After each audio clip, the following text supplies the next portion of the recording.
We are here with the team from Kara. Kenya Power and Kara are very good partners. We have a mutual relationship. Wanashirikiana sana in matters of discussing electricity issues, in matters of seeing how you can improve our services to stakeholders also. Because Kenya Power powers your lives, it powers your businesses, it powers your homes, and therefore it is important that you always have conversations to make sure that we improve our services. I want to welcome all of us this morning. I want to apologize for the, we have been late, we should have begun 30 minutes before, but I want to appreciate you for keeping time. So to begin with coffee, kwa sababu ya keep time, I want to kufanya kidogo sana. Nataka ukumbuke jirani yako umjue jina. Pengine humjui vizuri sana. So tatu ya nile, utajia jirani yako, umuulize jina, umuulize ameshindaje. You know it's good to break the ice, ndio? It's good to have a neighbor who is smiling at you. Unaweza taka kusaidizi wote na we need to pray and give thanks. Our Lord and Heavenly Father, we glorify your holy name because Jehovah, there is none other like you. We give you thanks and praise for your love that surpasses everything, O my Father, and that has bounded us, O my Lord. Today, Lord, we come to meet Jehovah Father to discuss, oh my God, about the issues we are facing, oh my God, with energy in our homes, oh my Father, and in our businesses, dear Lord. As we deliberate, Jehovah Father, give us wisdom, give us knowledge, and give us kindness, oh my God, to understand, oh my Father. May your name be praised, oh my Lord, by the end of the day, the end of the meeting, oh my Lord. And I know that Jehovah will give us wisdom, because Jehovah, wisdom is yours, oh my Father, and knowledge that you guide. Just like you pray. Amen. Amen. Thank you for team of Office Sarah. I now want to welcome Mr. Sitas Odumbe, who is the program manager at Kara, to come and welcome us and also do introduction for the Kara team, and also to call upon our Kenya Power to also do the introduction for our team from Singapore. Thank you. Thank you very much. Habari za asubuhi. Good morning. My name is Sitas Odumbe from Kara. Kara, as you can see, is Kenya Alliance of Resident Associations. Kwa hivyo tunaleta pamoja resident associations zote ambazo ziko Kenya ili tuweze kuongea kwa sauti moja, tuweze kusaidiana. So I will not take a lot of time. I'll just request my team to introduce themselves. Then we'll introduce Engineer Ezra from Kenya Power, and then I'll give a small background on this program. Then we will start, because today is about you. Today is about the residents. Today is about us to discuss, to dialogue, to ask questions to Kenya Power, to try and resolve challenges that we are facing in our community with the services that are being provided by Kenya Power, which are really, really important in helping us develop as a community, as a society, as a country. Without power, I believe we are not able to do much. Audrey is at the back. Audrey, know watu wa kuone? Yes. So Audrey is our communications officer at Kenya Power, at Kara. Because we are working closely with Kenya Power. So I will just John Wabeti about Ezra. I've already brief for Ezra Dodero, who is a regional manager. My name is John Wameke. I'm the county business manager Kitui. I have the Kitui team with me. Maybe they can just stand up. Odeos from Kenya Power. Thank you. Seated at the back, we have Elizabeth Munyoki. She's our customer experience officer. We have the customer service in charge, Mark Washira. Let me make it easier. We call it design and construction, but mostly it's involved in new connections. That is Engineer Nyanzi, and operations and maintenance engineer in the Alafel Kageri. That's all the team we have, and we are willing to engage. Sami will be with in our communications from Nairobi. So we are here to hear what you have to say, engage with Kara, and I'm sure you have a fruitful day. Thank you. After that, we'll move to the main program where we'll discuss, where we'll be able to ask questions, engage with Kenya Power on all issues relating to power, service provision, challenges that we're having, how we can support Kenya Power, and how Kenya Power can improve their services so that we can all access these services in a manner that is efficient and help us to grow as a country and as people of Kitui. So Kara is the apex body representing the voices and proactive action of resident associations all over Kenya to access better service delivery at our neighborhoods, county, and across the country at the national level. So as we speak now, Kara is a network of 1,500 resident associations across the country, all over Kenya. And with over 1 million members, we work in 2,000 neighborhoods across the country, championing access to public services, security, and good governance. Kwa hivyo, wale sana sana ambao wanaishi katika urban centers, katika estate, utapata kwamba estate is organized into a group called Resident Association. Kila estate inafaa iwe na Resident Association, na kila Resident Association inafaa iwe registered katika Kara. You as the resident associations, and you are the members of those associations wherever you are living. So if your estate is not registered with Kara, you are missing out. I think it is important that you engage your leadership at the estate so that the estate is registered as a resident association, registered with the government. Because again, you cannot claim to be a group or represent people if you are not legally registered. And that's why we only deal with members or associations that are registered. So Kara brings together all these associations under an umbrella body in order to strengthen their voice. Because again, if you're only speaking as a small group, sometimes people might not be able to listen to you. We work through various approaches. One is education and capacity building of members. So we provide training to different members across the country, in all counties.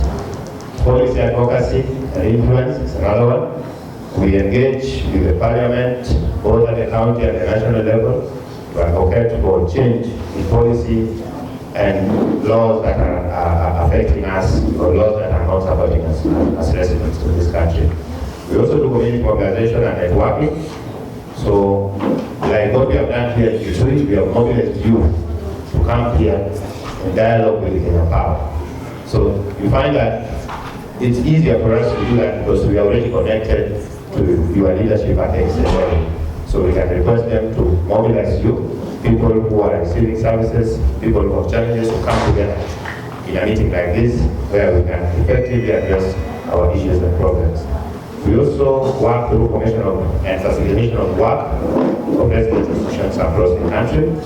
We do mediation and dispute solutions. Finally, partnership and building of synergy with state and state organizations, like I'm saying. So to do this effectively, we work closely in collaboration with government departments, like I'm saying, security agencies, Law Society of Kenya, and all those other agencies who support us, who provide services to us. About this particular program, where Kara is partnering with Kenya Power, like we partner with many other agencies and service providers. We know that service delivery satisfaction demands that the customer is constantly informed by the service providers on what is being done to improve customer experience and services. So I think it is very important for us to get information as a customer. Even myself, I'm a customer, say for example, a customer of Kenya Power, and we get stima na we get stima. Kwa hivyo stima ikizima tu bila mimi kuelewa kwa nini imezima, ina ni affect. So it's very important for Kenya Power, for example, communicate to me, like they've always done. Put information on the newspaper, kwa radio, wanatangaza kwa TV, kwa kesho tutatuma stima sehemu fulani, tuweze kurekebisha. So that is what it means.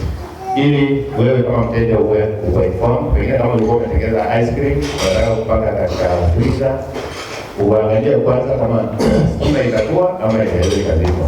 So ujumbe uko pale ambao umetolewa na Kenya Power. So that is one very important aspect of this program, because if you are dissatisfied, in many cases as a customer,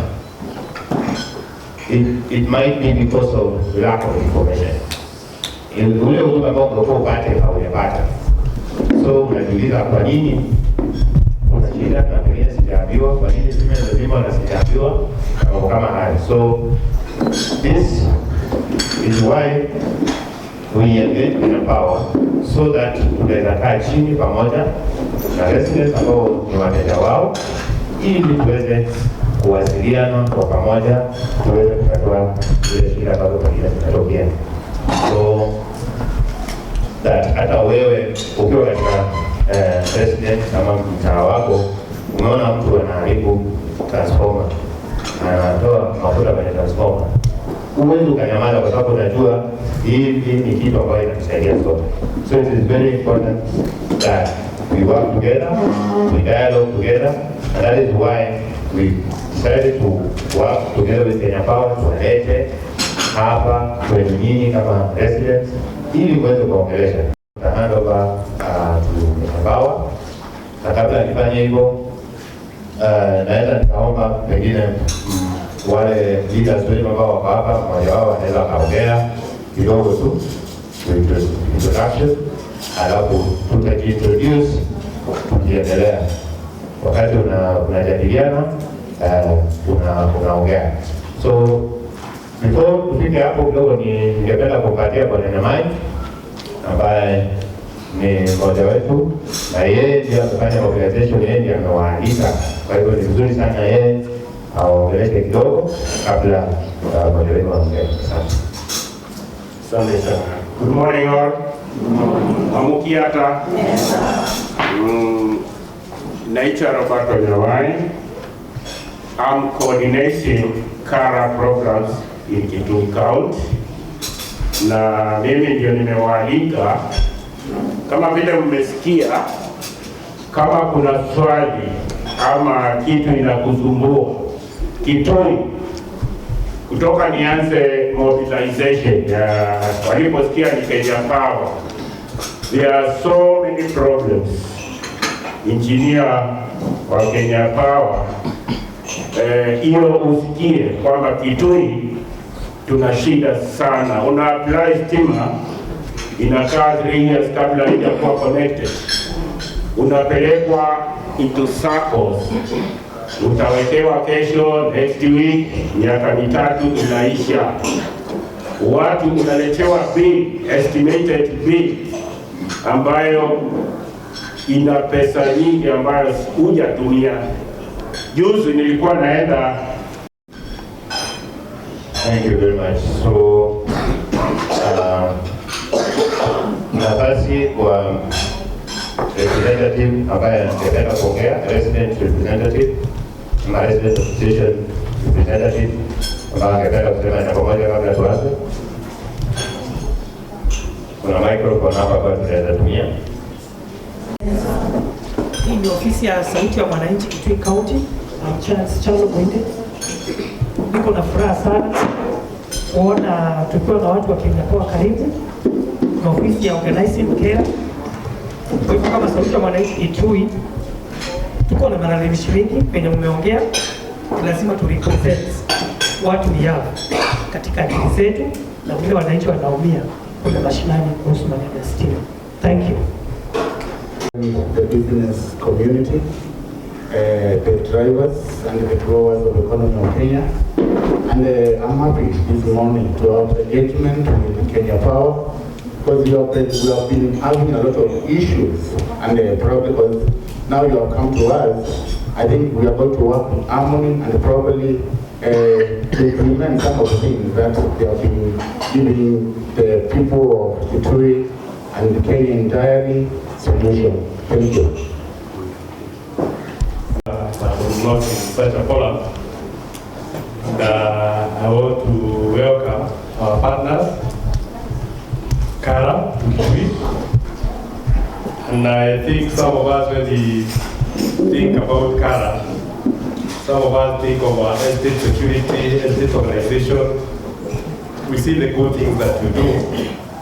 And more so for today, bringing our residents in Kitui to be with us so that we can interact, have a conversation between us, so that we're able to move forward with the product which we give, that is light, and moving the economy of this country. That is what Kinapar does, empowering people for better lives. And we appreciate the effort you have made as Kara to bring us together. And Kwananyamai has said the mood, the things that are affecting us.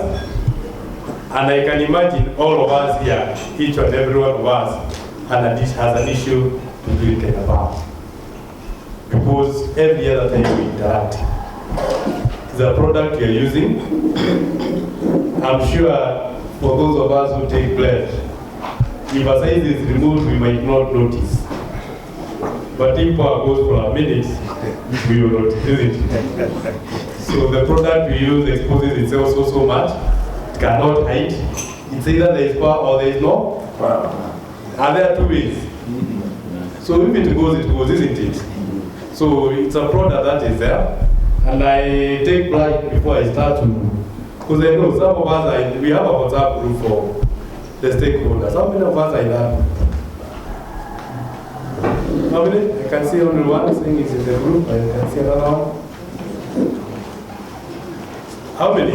We have very few, eh? There is nobody from Gao, because we also have the Gao. We have one there. We have one there.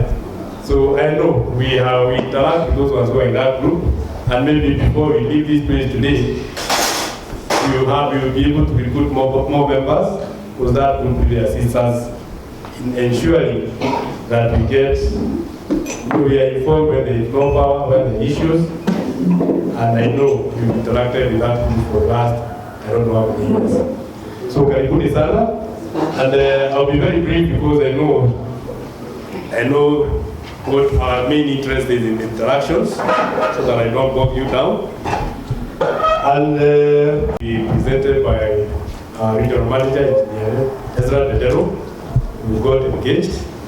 Actually, as of yesterday evening, he was still planning to be with us today, but he did not manage, and he has asked me to do this on his behalf.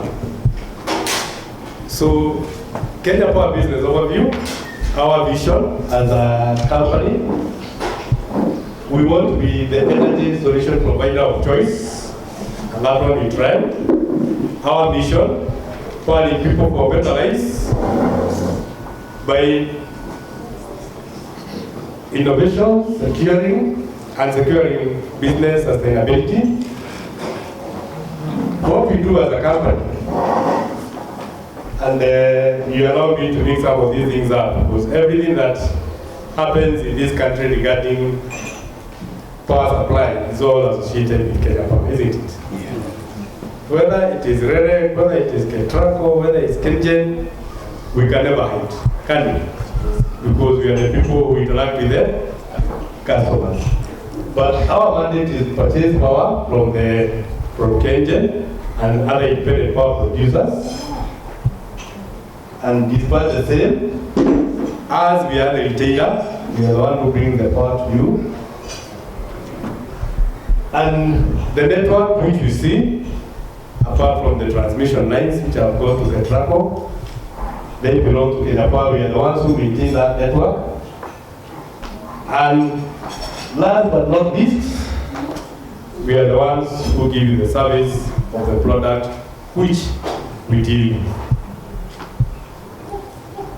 And as Kenya Power, the overview of our business, The Kenya Power is owned by the government. We have 50.1% of the shareholding. That is why we are maintained as a parastatal, otherwise we would be private.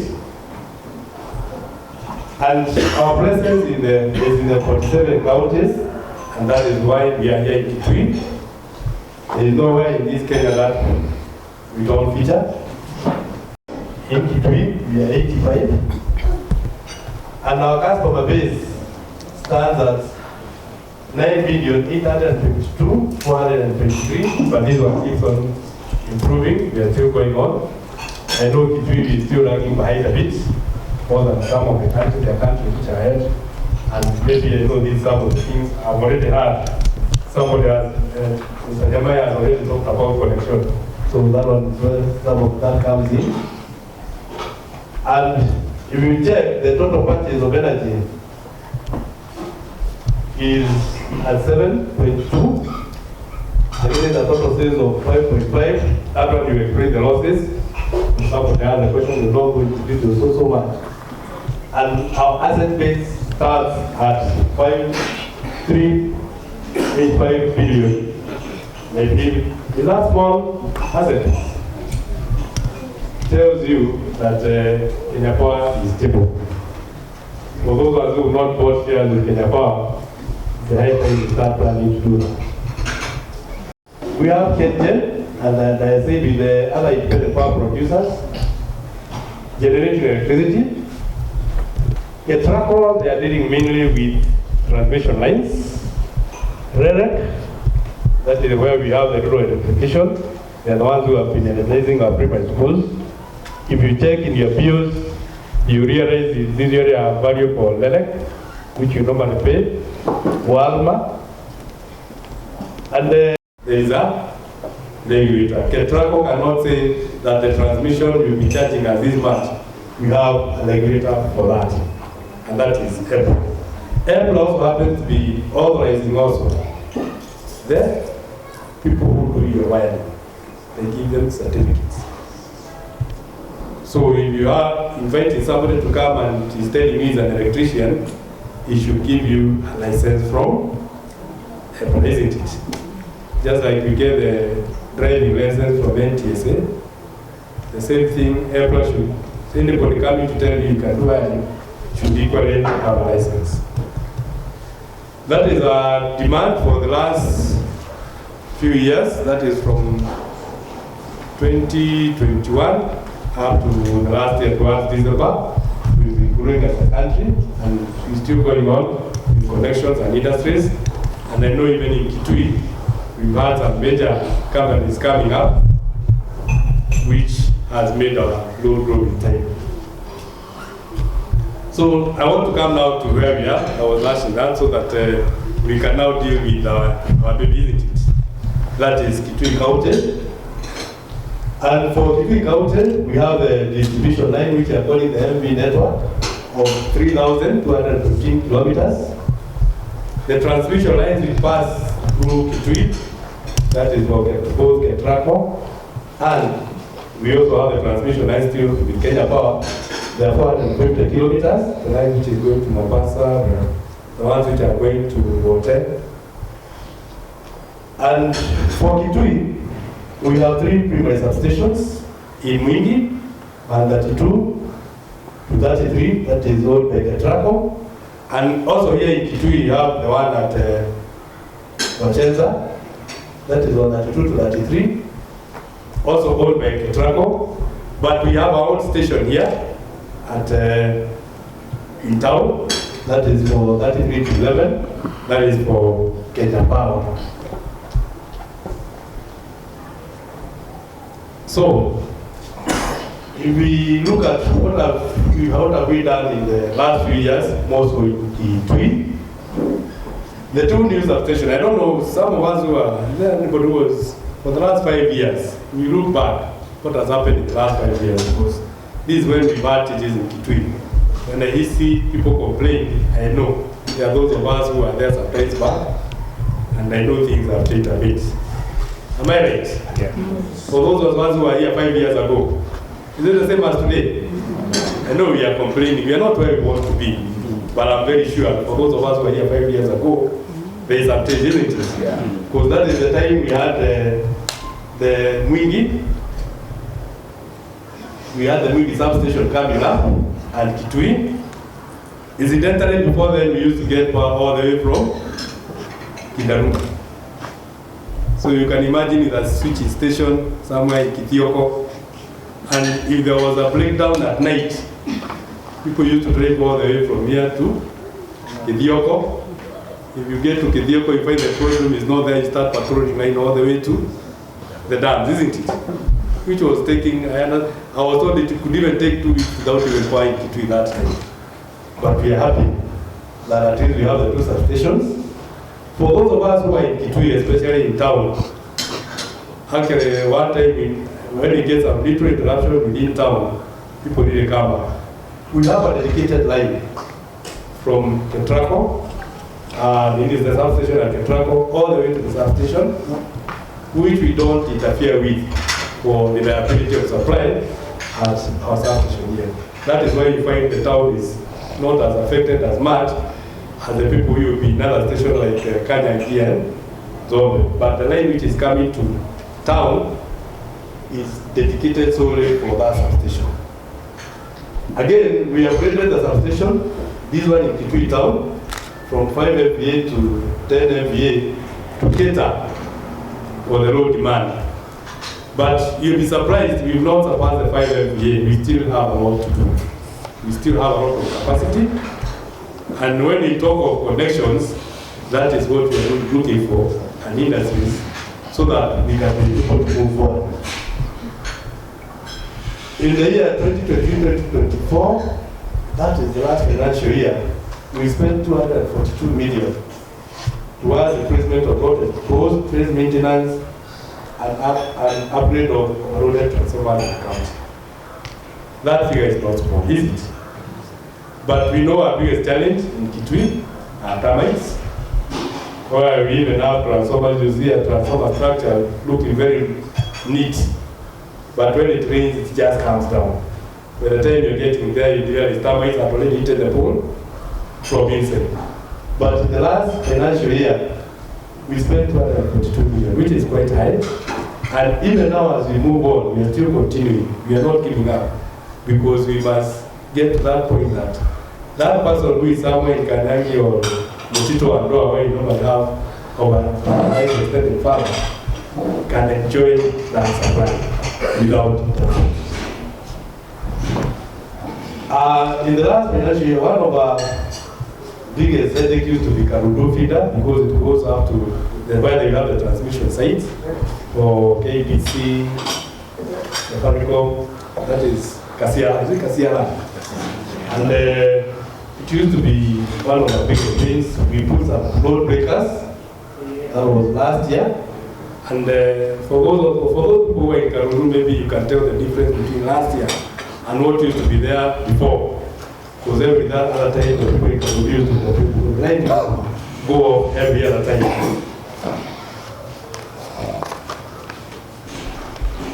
On what is going on the new collections, I know this is what most of us would not want to hear. Currently in Kitui, we have 33 schemes which are going on, targeting 1,557 customers. We have the government funded projects. We have 6 schemes targeting 225 homes. We have customers who have already paid. These are the ones, as of yesterday, the one which we have not connected are 75. And we are still going on. We have the universal health care connection. This is dealing with hospitals, dispensaries. And we have a target of 70. 5 I know we've already done. And we expect by the end of this financial year to have connected the 9,288 customers to the grid.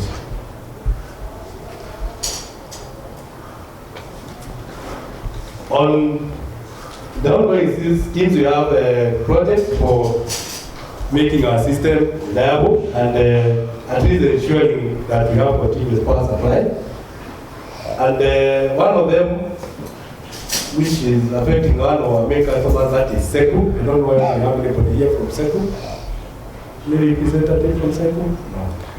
But for Seku, we are doing a line so that we can have the university wholly fed from Kitui, because it belongs to Kitui, and it was being supplied from Machakos. So they've been complaining when there's a breakdown, it's taking more time to be attended to. We are also doing a line to interconnect with Machakos, so that when you have an issue, you can get power from Machakos, and equally they can get power from Kitui if need be. And this is costing us about 20 million for the company. We have proposed a substation at Kitini. The design is already complete. We are seeking for funds, and this will address the power supply in the size of Ikanga, for Sasi, and most also Mutomo. And it's going to cost the company almost $500 million, which is quite high. And we are hoping, because it's already been done, that it will be the game changer for the people of Zombe, Ikanga. You know, that's a which every other time we have a feeder which extends almost 600 kilometers with the spars. And we hope that it's going to be sorted. It will sort us out. Also, we have the ongoing, the 132 by Ketrako, which is going to Wote. And Wote is currently being supplied from Kiboko. So in case you have a problem on this side from Kidaruma, they can equally feed us from that side.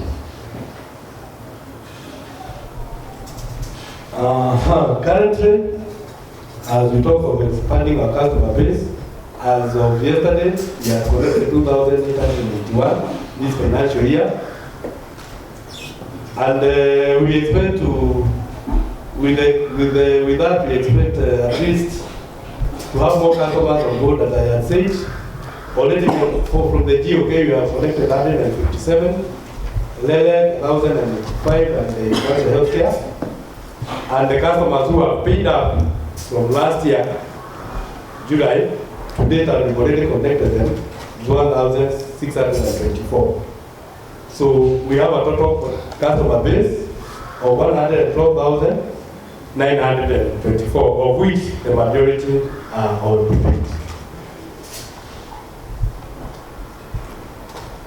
Our main emerging issues, we have the treatment of various threats, where people will give an out letters and know that when we cover. And we have people who construct and analyze, maybe out of lack of knowledge, but we are going to discuss this. And even I've had 2 or 3 people who come and complain, you cut their trees, they planted their trees. And as you all know, in Kitui, it is not usually just about planting a tree. When I say we grow trees, we don't just plant them. So we have people who plant their trees, and it becomes very painful when we go through the same trees. But again, we also need them. Supply, isn't it? They've got to go together. And we feel there is need to engage the risk of very risk treatment, especially where power lines were constructed before that plantation. Most of the things, these things where we have people constructing our power lines and even planting trees, somebody will tell you, hiyo line hata nikikuwa nilipata hapo, na nikaambiwa hapo ndio nilizaliwa na babangu. So he still believes nobody told him about the power lines. And that has been a challenge. Giving. So in some of the things you should maybe come back to when you have the session, so that you can also see what it takes and what these people do. When you have some people saying that we don't have power, and somebody all he was looking for is hiyo break ya nini? Angalia ng'ombe hizi. But he doesn't know the risk is exposing the community. And the other issue is even people have been stealing wires. And I was asking somebody comes to your place and starts moving wires from the post comfortably, and people are watching it during the day. And some of our community members are used to do that. And after some time when they come and say, so it's also something we are going to discuss. so that we can have a way forward.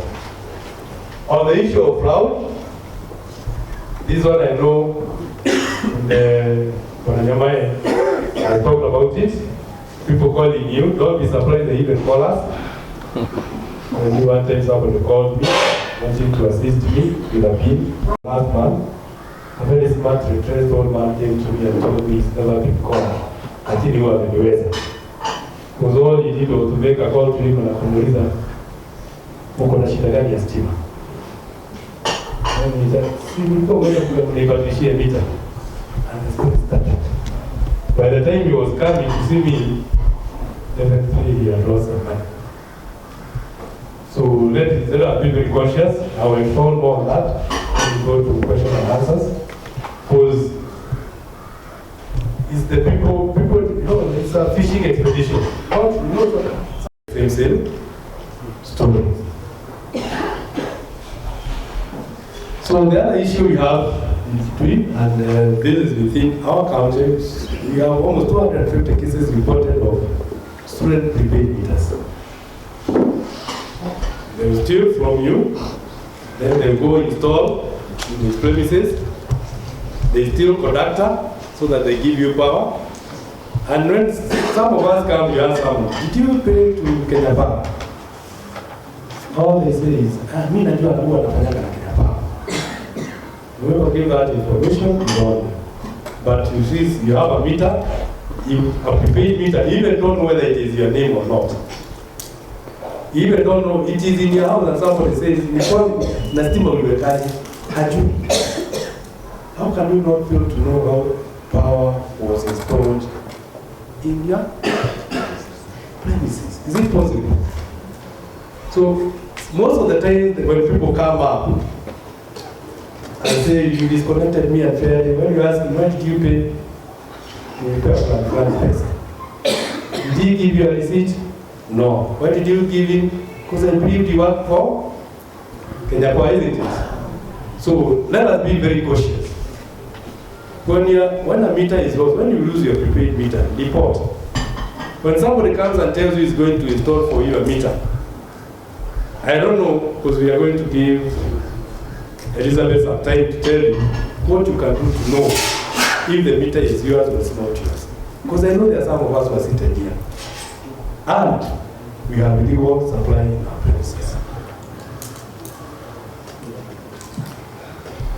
We also sometimes back someone trying to justify why we should legalize those liquors, isn't it? But we cannot allow somebody to come and steal from you, go and store that same meter to somebody else's premises, then come and tell us to legalize. So it's very important we know. Let us do the correct thing. If you want to make an application to Kenya Power, please, if you are not going online, just visit the offices.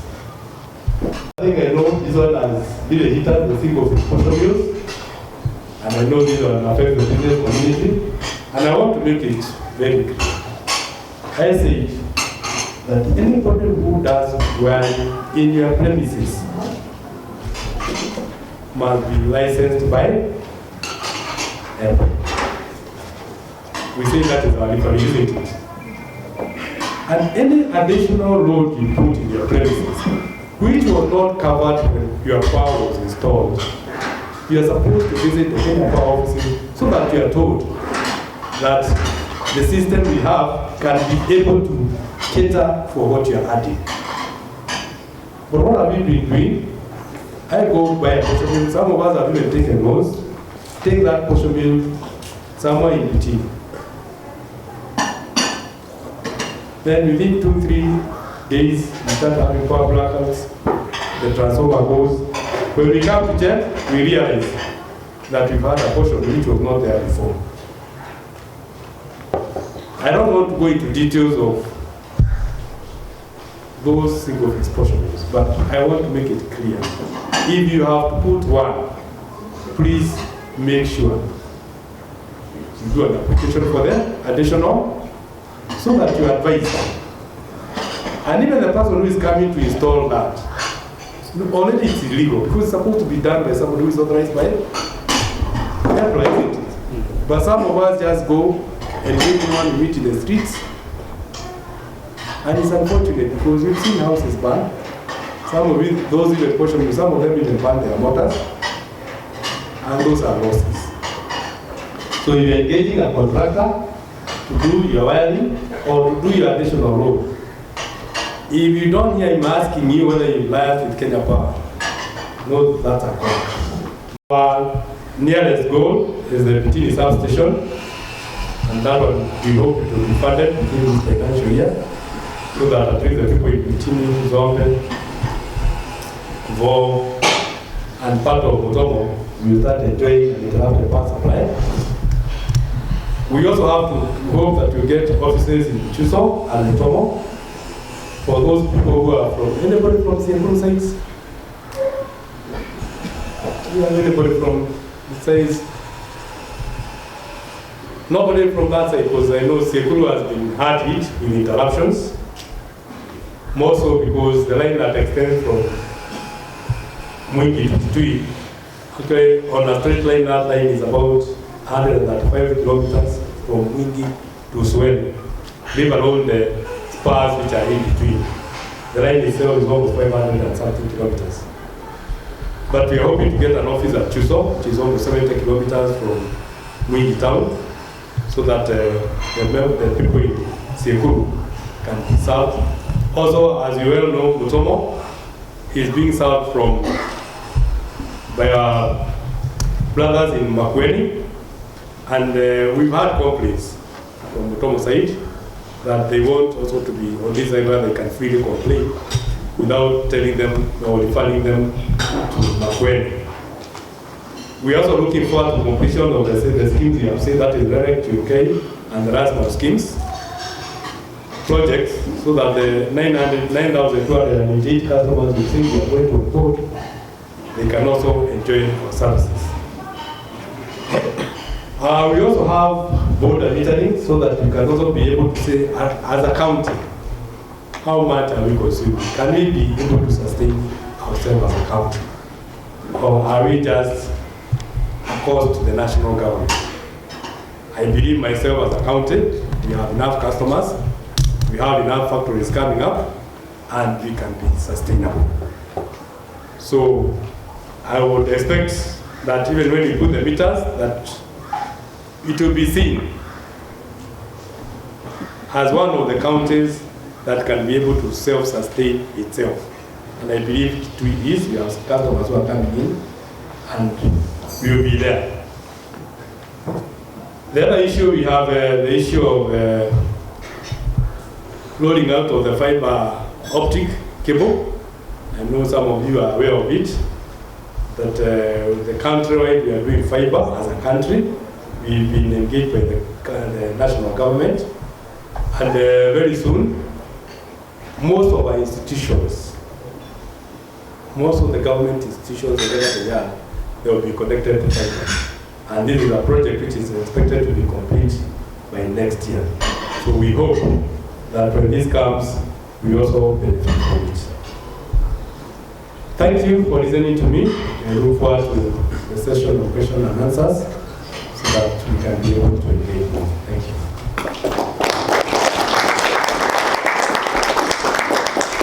Thank you very much. So I think now we can move to the next session. Hopefully, tuko na furaha sana kuona leo Kera plus Kenya Power wamekuja Kitui kutuelimisha. Swali langu ni moja. Wakati transformer imeharibika, wananchi wanapata shida sana Kitui. Mimi ni mzaliwa wa hapa, kutoka hapa Gili, 600 meters away from Kitui town. Example, kutoka kwangu nyumbani mita 400 kuna transformer iliharibika, nika take more than 6 months ndio irudishwe. The question ni, tukiuliza swali kutoka kwa ofisi za Kenya Power, they get consultation from Thika head office. Sababu rais the last president wana ambao walikuwa kwa uongozi wali default system, waka default this system ya stima katika nchi yetu ya Kenya. Unauliza kama inawezekana wakati transformer imeharibika isichukue miezi 4, miezi 6 ndio wananchi wapate stima. Swali la pili, kuna wananchi wako Kitui Township Board, mali ndio Katikoni, Kaveta, Katieloka, hawana stima. Hiyo kijiji haina stima, na wameshaiandamana mpaka kwa ofisi ya CDF, wakaambiwa mkitaka stima Kitui lazima upite kwa ofisi ya CDF ndio upate stima. Ile kijiji inaweza kuwa wakati mmoja, wakati wa election kuna watu walikuwa wanapiga mheshimiwa, na mheshimiwa anasema hiyo ni example, sitawapatia stima sababu kwa mnanipinga. Kwa hiyo unataka ofisi ya Kenya Power i-default hiyo system ya kuchukua stima katika kaunti ya Kitui, usipite kwa ofisi za wanasiasa, kwa sababu wanasiasa ni wale ambao wanauza wananchi. Lazima sisi tusimame imara kama sauti ya wananchi, tusimame na wananchi. Asante sana. Thank you. Habari zenu? Mimi Naomi Mgogo Mchanika Zambani location. Kama kwetu nikuja hapa Songo Primary, kuna mboma zimerukwa na stima, na tukiandamana tukienda tunaambiwa rudini nyumbani, tutakuja hata tukienda kwa MCA. Kwa hivyo ni mboma kama 20-30 hivyo, na tuko katikati, wengine wako na stima na sisi hatuna, hata tukienda kwa MCA hatuna majibu. Thank you for answer the issue of connectivity. Ndio tuelewane, si ndio? Na ndio tutembee pamoja. So maneno ya kupata stima, na hiyo ndio swali linakuanga mingi sana. How many of us know how to apply for electricity? What I've seen, because I can apply myself, I've been to this town for some time. Na kuna kitu moja nitasema. We have, kuna 4 ways. Ndio unaweza pata nini? Na ndio nataka tuelewe, ndio mtu akitoka hapa ajue atapita njia gani. Ya kwanza, wewe mwenyewe enda kwa ofisi ya Power, chukua application form, jaza, ni bure. Kuna pesa unaitishwa, utaambiwa tutakuja kwako, tutaangalia, tutakwambia ndio tukuwekee stima, lipa hii whether you have the money or you don't. Hakuna mtu atakuli ukisema silipi. Ile utaambiwa ulipe, ukilipa tunawe.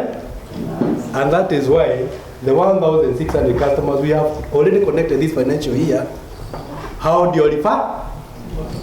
Mtu akakuja akafanya application, akalipa, tukamwekea. Hiyo ni njia yako. Na nasemaga, wajua kuna mtu atasema nataka stima. Ukiwa unataka stima na hujaingia ofisi ya Power kuchukua hiyo form, utaki stima. Wewe ni kutaka unataka. Ni unakaa na wengine kusema tunataka. Chukua miguu, enda kwa ofisi ya Power, chukua nini? Apply. Ukiwa hujapewa majibu, kuna ule amesema anaambiwa lazima uende kwa CBM, kuja.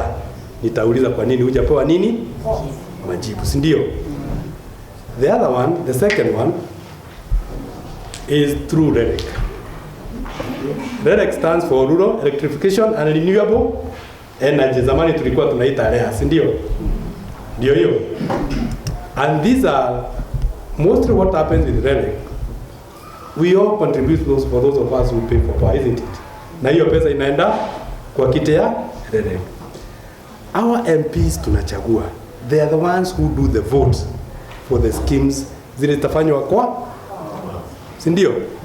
So that one Kenya Power has very little control over. I told you anything yote kuhusu power, kuhusu umeme inakuanga ya Kenya Power. Sasa tumeona pale ndio kinakujia. That is also REREC. So any vote, if your MP says me kwangu nataka stima iwekwe pale, ataenda kwa REA. REA walitenga hii pesa this constituency and they are going to do that. There are also projects which are funded by the government through REREC. Tunaelewana? Alafu and the county manager hapa hiyo hana uwezo kwa sababu hiyo ni ya national government. apart from LEREC, the government itself funds. The government can decide to. Sasa tukija kwenye wewe useme ulikuwa unataka stima, hujai apply, hujai fanya kitu, lakini umekutana na mkubwa na kuambia nataka stima. Tatoa wapi? The government also directly funds, but it gives money to Kenya Power, isn't it? So we have your own application, LEREC, GOK, that is the government of Kenya, isn't it? And now we also have the last mile, which is a loan we normally get secured by the government. Now your last mile also, it's through the government that those customers are identified. Like the ones we are doing, the one we are talking of 7,000. That is where we already have the existing system. We have transformers. We have people who normally say, kwangu sio bali na transformer. And through our elected leaders, those places were picked and they've been funded. And we are expecting by this month we are going in March that the construction of most of those places will start. Nairawana. So you can either get power through that last mile, you can get power through the government funding, through LEREC, and your own self. Wewe mwenyewe ujitume, si ndio? Tumeelewana hapo? And I hope wewe pale huko nikuwa una stima, una pale umejiwe? Asante. What happens is that okay, there is a time last year, not last year, that was 2022 or early 2023. That is when we had a lot of delays in replacing transformers, and that was not a reserve of Kitui only. We had issues with the procurement system, but it was sorted out. Right now, even now, you'll be surprised. We know the ones we have pending, but they've not taken that. It is not like 2023. In the beginning, there it took some time, but currently we have seen flow. Even the ones currently we know that are pending, which were missing, because we know we had about 6 of them. Currently, our team has already gone to Nairobi to pick them. So if somebody has an issue with the transformer, please bring it out so that it is addressed by next week. And please, I would rather be, if we could have a specific so that we don't talk about that I don't have power, and when you live here, we also don't for visit it. So when we talk of a field transformer, if you know, please let us be specific. One thing I should always say, and I've done this before, with people who come to the office, when you tell people, like what you're talking of, Katietoka, is it Katikoni, people saying that they are being, no, that does not come in Kenya Power. Tell that person to come and make an application in person. Okay? What happens when you do a group application and you bring it to Kenya Power? Ours is commercial, we give you the commercial rate. And that is why most people end up not paying, isn't it? And if you come the 3 of us and we are given a quotation of 100,000, and each is supposed to pay 33,000, if one of us does not pay, we cannot collect, because the quotation was meant for the 3, isn't it? So let us be very careful about that. Let not somebody tell you that this area is carved out because of politics. No. Our lives do not know politics. Thank you. My question is about how Kenya Power, how is Kenya Power doing to improve the services, because, or to reduce the application, or to get connected to Kenya Power, ama kupata stima, is very expensive.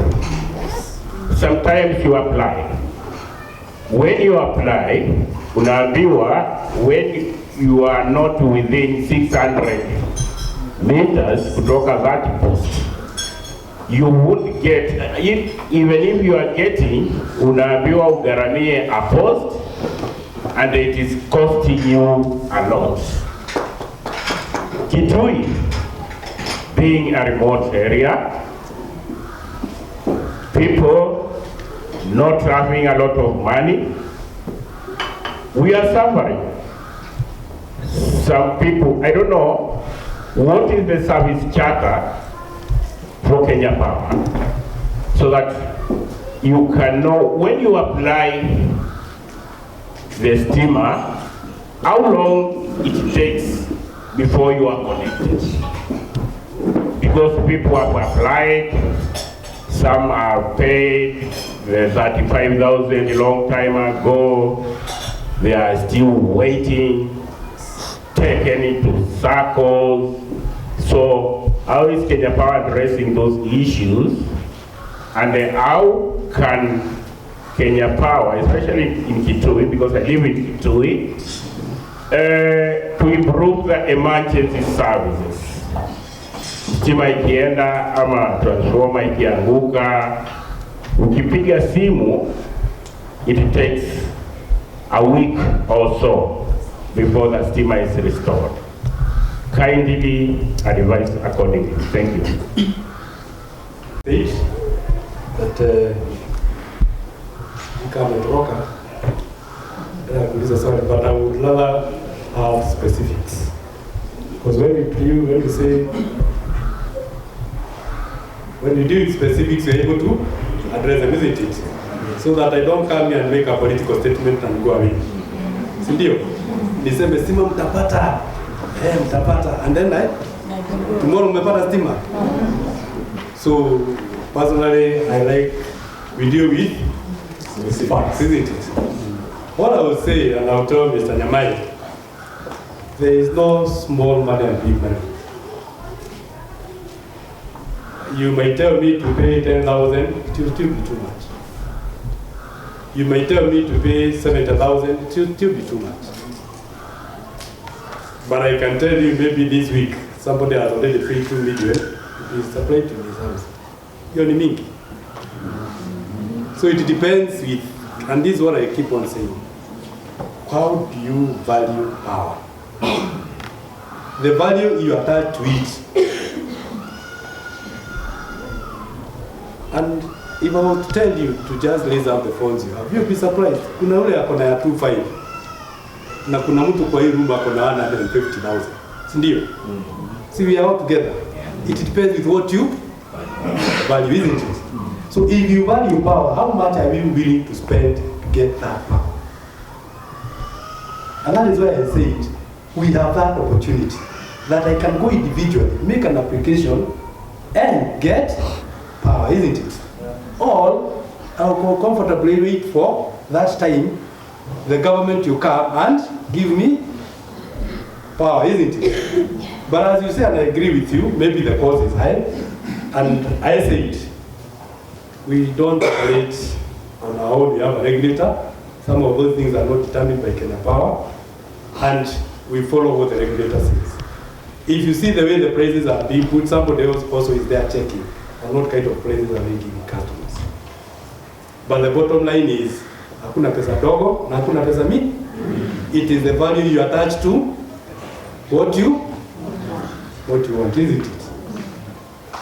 On the issue of those people who had paid earlier, the people who had paid 35,000, I know most of them have been sorted. And if there are cases which are still pending, because what happened with the 35,000, you remember this was this is almost about 15 years ago. We're going to 15 years, because that was 2015, over 10 years, when that program was stopped. But there are those people who last and got quotations then. And they had most, actually when we look back by the number which has not been supplied, there were issues. And if somebody can be bold enough to kuja kuambia, because I know one case for somebody who paid 35, Kitui, and what was charged, it was just a cable. How many people were required? 10. No, when you ask that person anakuambia sijui walifanya namna gani, I normally put a question mark. When you tell me you don't know and your child only a cable, whereas you require 10 poles, you know, we are Kenyans, isn't it? So let us not hide. Let us be bold enough to confront what is ahead of us. And that is why I would say anybody who has an issue of the 35, if you've ever come to me and they have no issue, please tell me and bring it up so that we sort it out. Because I know the ones which could not be sorted had issues then, but the majority of them were sorted. On the issue of taking so long for our supply to be restored, and that is why I said, right now, you know, we are equally monitored in our systems on how long we take to restore supply. We don't operate fully. So if we have a case that has stayed for a week, not being attended to, it's also good to bring it up. What I know is, and I've experienced it in Kitui and other places, is that my power will go off and I wait for my neighbor to report. And my neighbor is also waiting for me to report. By the time somebody is reporting, he's going to report to the chief. And that day the chief is busy, isn't it? So by the time it is even getting to Kenya, somebody says, I've been off for the last 1 week. Who did you report to? Did you be a chief?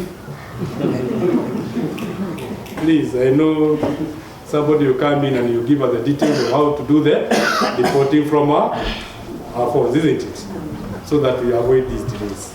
Thank you. Question on our service charter, if you bring in your application, within 7 days you should be able to give your application. And if you pay, if it is just what we call just a cable, within 14 days, it should be able to connect you. If it involves some poles, within 28 days it should be complete. Okay? Yeah. And if somebody has, most of those people who have paid, you know those ones I normally say, those are the real customers. If you have paid and you've not been connected, please bring it up on that desk behind there, and you are sure you will deal with it. And APLC customers here. Majina yangu ni Cyrus Kiveka. Nimetoka ward ya Miambani. Iko Kitui Central. Kabla sijauliza swali, nataka tu kushare experience kidogo kutokana na yale ambayo umetufundisha. Hapa ni Kitui County. Na hakika Kitui County ikiwa kubwa,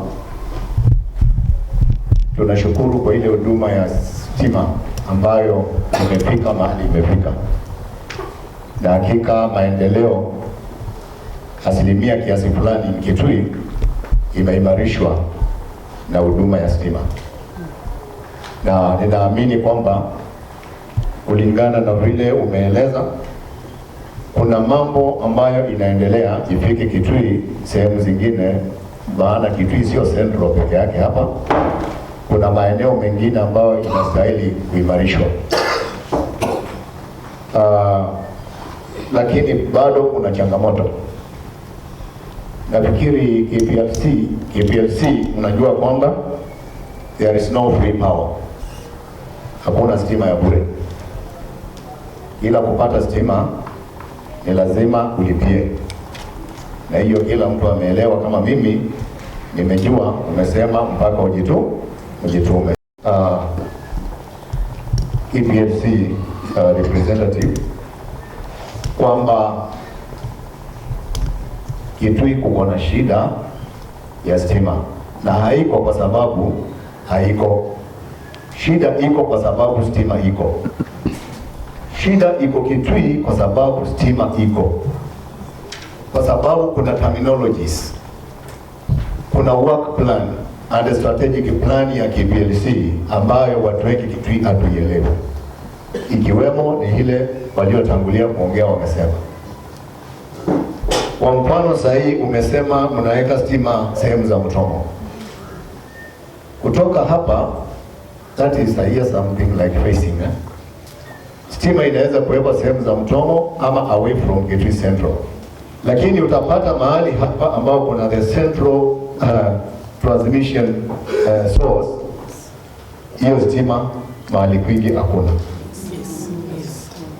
Kwa mfano mimi nikiwa ninatoka tu hapa Miambani, kulitokea wakati mara 3 tukaambiwa tunapewa the government funded project, na watu wakapeana vitambulisho na vitu nyingi mara 3, na hiyo stima haijai kuja mpaka leo. So tunashangaa wakati KPLC inasema inapeleka stima kutoka kwa hii transmission center huko, na wale wako hapa bado hawajapata. Tunaelewa labda ni zile nguvu za mwenye nguvu, sio kweli? Because utapata mama ama boma ambayo iko tu hapa haijapata stima, lakini kwa sababu kwangu kuna mheshimiwa na kuna waziri, kuna mtu mzito wa biashara, stima itapita juu na zile vikiki za simiti, na iende pale. Hiyo inamaanisha KPLC iko na jukumu ya kutueleza stima ni ya kina nani, ni haki ya mwananchi, ama kuna wale ambao wanafaa wapewe stima hata bila kuweka application, ama wako na obligation na haki ya kupata stima.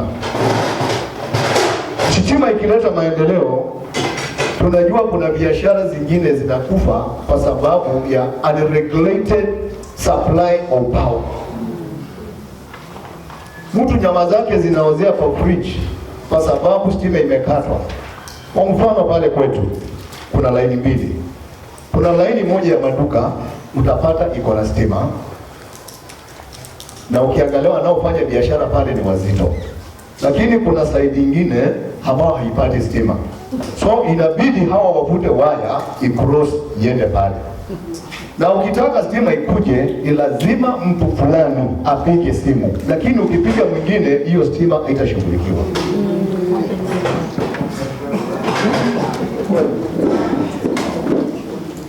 Hapo ndio tunabaki katika njia panda tukiulizana maswali juu ya Kenya Power, operation zake ziko namna gani. Mimi niko na applications 3, mtu alileta makaratasi tukajaza mara 3, lakini stima imefika kwa jirani yangu 300 meters, lakini kwangu haijafika. My brother, nataka kukupatia an assignment. Siku moja utoke hapa uende mahali kunaitwa Museve usiku. Simama pale uangalie chini. There is a lot of power, a lot of light. Kila nyumba iko na mwangaza. Lakini I want to tell you, it is only 3 houses ambao they are supplied by Kenya Power. So imekuwa rahisi kuimport generator ama solar ama battery kutoka China uweke stima kuliko kungojea stima ambayo inatoka Kitui. Yes. So I think KPLC you do a research na muulizane ni kitu gani inaendelea. It is coming time when Kenya will raise above levels, na tuone kwamba you better install a DC instrument other than waiting for Kenya Power, because it is working. Swali langu la mwisho nataka kuuliza, because nimesikia some technical informations ambao mimi sijui mambo ya power, niliachana nayo shule because hii mambo ya homes na nini inanipiga chenga. Nataka kuuliza, ile transformer ndogo sana inabeba nguvu kiasi gani na inafaa kusupply nyumba kiasi gani? Maana pale kwetu kuna watu wamekuwa contracted kazi na Kenya Power, wamekuja wameweka ka generator kando ya barabara na wakasafu nyumba moja na wakasema kazi imeisha, na hiyo generator iko pale na tunaambiwa moto haiwezi rudi nyuma, haiwezi kwenda mbele, lakini waliweka chumba kimo na wakasema kazi imekwisha. People there are not supplied with the power and the generator is there. If that is not a KPLC generator, iko Miambali between mahali kunaitwa Madhumulani na Motocha Center, you go remove it, ama you do what you are supposed to do, give us power. Kwa hivyo nataka kujua ina serve kiasi gani, tusije tukawa tunang'ang'ana, kumbe generator hiyo kuna size ya kusafu nyumba moja ama nyumba mbili. Hiyo itatusaidia.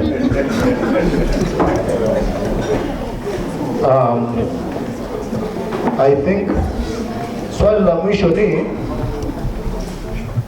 hawa watu ambao umesema they are 75 paid up.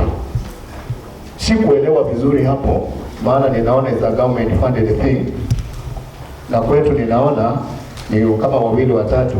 Are they among these? Because I know the target is around 1,625, so that I can know am I within the balance or I'm overtaken by time. Asante sana. Before engineer you respond, on this other side, we'll come now after engineer response. We'll come to this side. Yeah. Alafu mkiuliza swali, keep it brief. Thank you for Amy. But Mr. Kideka, sorry, but I will use you as a very good example. Amesema wale tuliambiwa tutafanya tulisikia. Hiyo tuweke kando. Yes. And that is why I say jitume. Wacha kusema ati transformer iko pale uliambiwa itazama mtu mmoja. Nani alikwambia? Ati unasikiza mtu huko, sio mtu hapa alikwambia. Ni mtu hapa alikwambia. Wacha kusikia watu. Kuja kwa ofisi ya power. Ndio mimi nikwambie ama engineer Nanzi hapa akwambie. Ati hiyo transformer can only serve. I faced them. Face Nyanzi, I don't stand up. He is an engineer, you've seen him. I never saw him, but what alikuwa anaweka. That is why I'm saying, hao walikuwa anaweka, wachana na? Ana. Tafadhali, tusiseme hao. You know, it is even in this Kitui. And let me give you this story. It was very bad. Some people came with a lorry, and I don't know whether one of you is here. Akakuja na lorry amebeba poza akapeka mahali. Akasema nimekuja kuweka stima. Form ndio hizi na mtu akuja ameshika elfu ngapi? Na lori kalala kwa chini. Anakuja kwa Kanyapaa vita. Hiyo lori ilikuwa imetumwa na nani? Wewe ujitume. Tafadhali twende kwa ofisi za tuache hii maneno tunasikia huko. If you can imagine that this side has power and this side does not have power, ni wazito. Kwani kuna power ya wazito na hakuna? That is not there. It does not exist. Please, when you call, you always get that reference number. And if you don't, some of us are not. That's why I said tuko na mpaka mtandao, isn't it? Will come up. There's no way. Now what happened, and please, you've got to have some issues. Kuna wale tumezoea, sisi huku kwetu tunaitaga ndege. Ndege ni nani? Unapata mtu hata ajui kupanda pole. Nilipata hapo, sitaki kusema ni wapi because you're not very far from there. Unapata jamaa hata vile anapanda hiyo pole. Ndio akubadilisha, sijui ya kutokea hii ya kuwekea kwa wazito, sijui afanye nini. And we lost somebody in your area. Can you remember? I don't know whether you can remember, but one of those guys fell and we lost him. Because we have those people who are here. And I don't want to go so much into details. Who hire those people? So that they create problems. They know this town, nikidisconnect Kideka, atanipatia 200. Na anaitwa mtu hapa? Tafadhali. Let us deal with Kenya Power. Hii maneno ya kusema mimi hii kusema ati nilisikia, niliambiwa, nilifanya. Hii tuweke kando. Sema mimi nilienda kwa Kenya Power, nikaenda nikapata bwana Wanyeke pale ndio CBM, akaniambia siwezi pata stima. I will tell you, even if you are how many miles from Kitui, and I believe I know Kitui more than most of you here, you'll be surprised. Because I've been to Suweni the other side, huku chini, Mtito wa Ndoa, kwenda huko chini, I can tell you where my line is up to, Kanyangi, Kangu. I've been there. But please don't be cheated that kuna power reserved for a certain person. One of the things you know, I don't know whether some of you have got it, who has ever had a quotation from Kenya Power? When we give you a quotation, we don't tell you to pay this as a cost. It's a capital contribution. Why? Because we are the ones who are going to be maintaining those lines. If you put a transformer, it is us who will be maintaining that transformer. Even if you pay us how much, when that transformer fails, it is still us to come and replace them. So, ukisikia mtu anakuambia ati hii imefika hapa hii ni yangu, muulize hii imetoka Kidaruma mpaka hapa ni yako pia. Kwa hivyo hakuna stima ya nani? The only thing we do is if I have to use your premises, get ready so that I can supply some. That one will come to you because I'm interfering with your property, isn't it? Lakini transformer tumepeka barabara ya serikali, transformer imesimama hapo na kwako ni hapo, na unasema uliambiwa. Hapana, wewe tuachane naye. Na tafadhali, let us not engage those people. Hao wanakuja ati wanazima saidi ya wakubwa, wanaweka nini? And I would be very happy if I knew one of us was involved, because where we sit, if I know one of us was doing that, hakuanga jia ngapi? We normally escort them out because we don't know that. So tafadhali, let us not, tafadhali tukijia tusaidie, tusiseme hiyo ya niliambiwa, nilisikia, tulitaka. No, let us deal with funds, isn't it? Kalia. My issue ni hiyo ya 35,000. Nilikuja nika apply stima na on the process nikawaambia nitakuwa nalipa pole pole. Wakanikubalia. Lakini siku moja nikapigiwa simu, nikaambiwa niende nijaze ile nini, kulikuwa na form ya loan nijaze. Nikawaambia mimi sitaki loan, kwa maana mimi naona vile nitakuja pengine kuja kusindiwa mahali. Kwa hivyo wanikubali nilipe pole pole.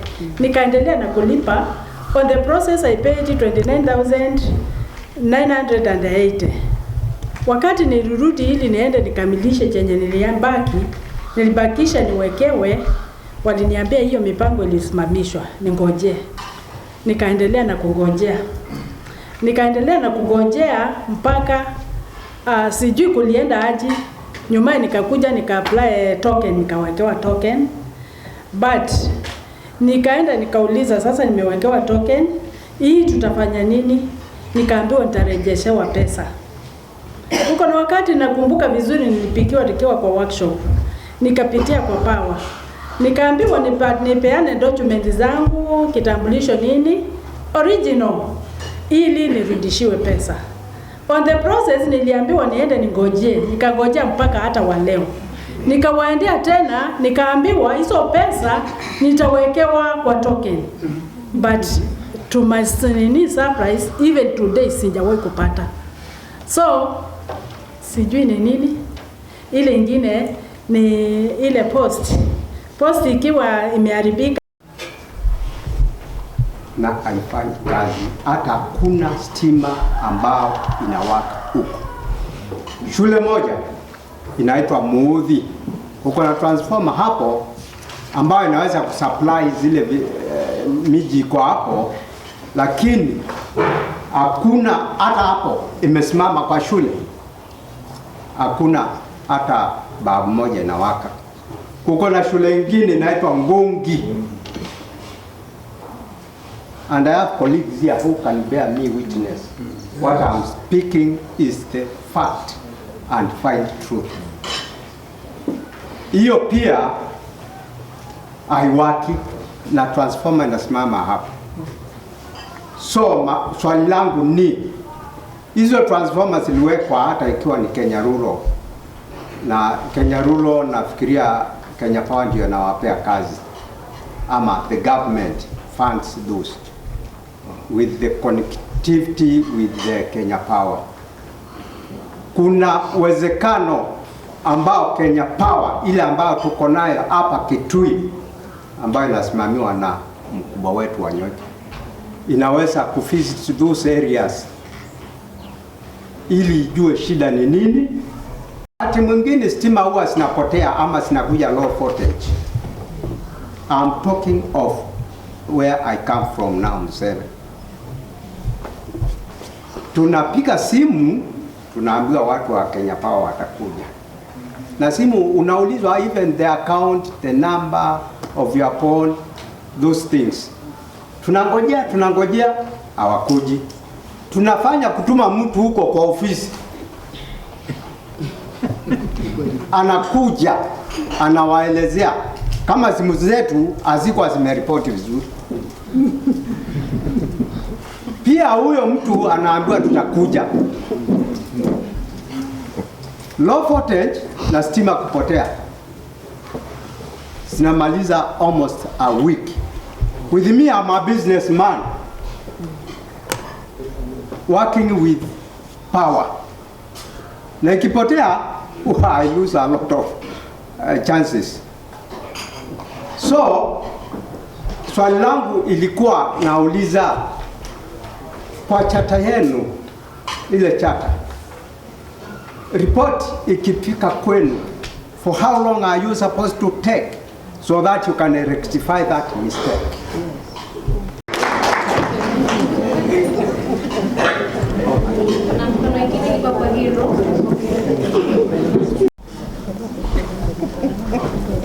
Good morning.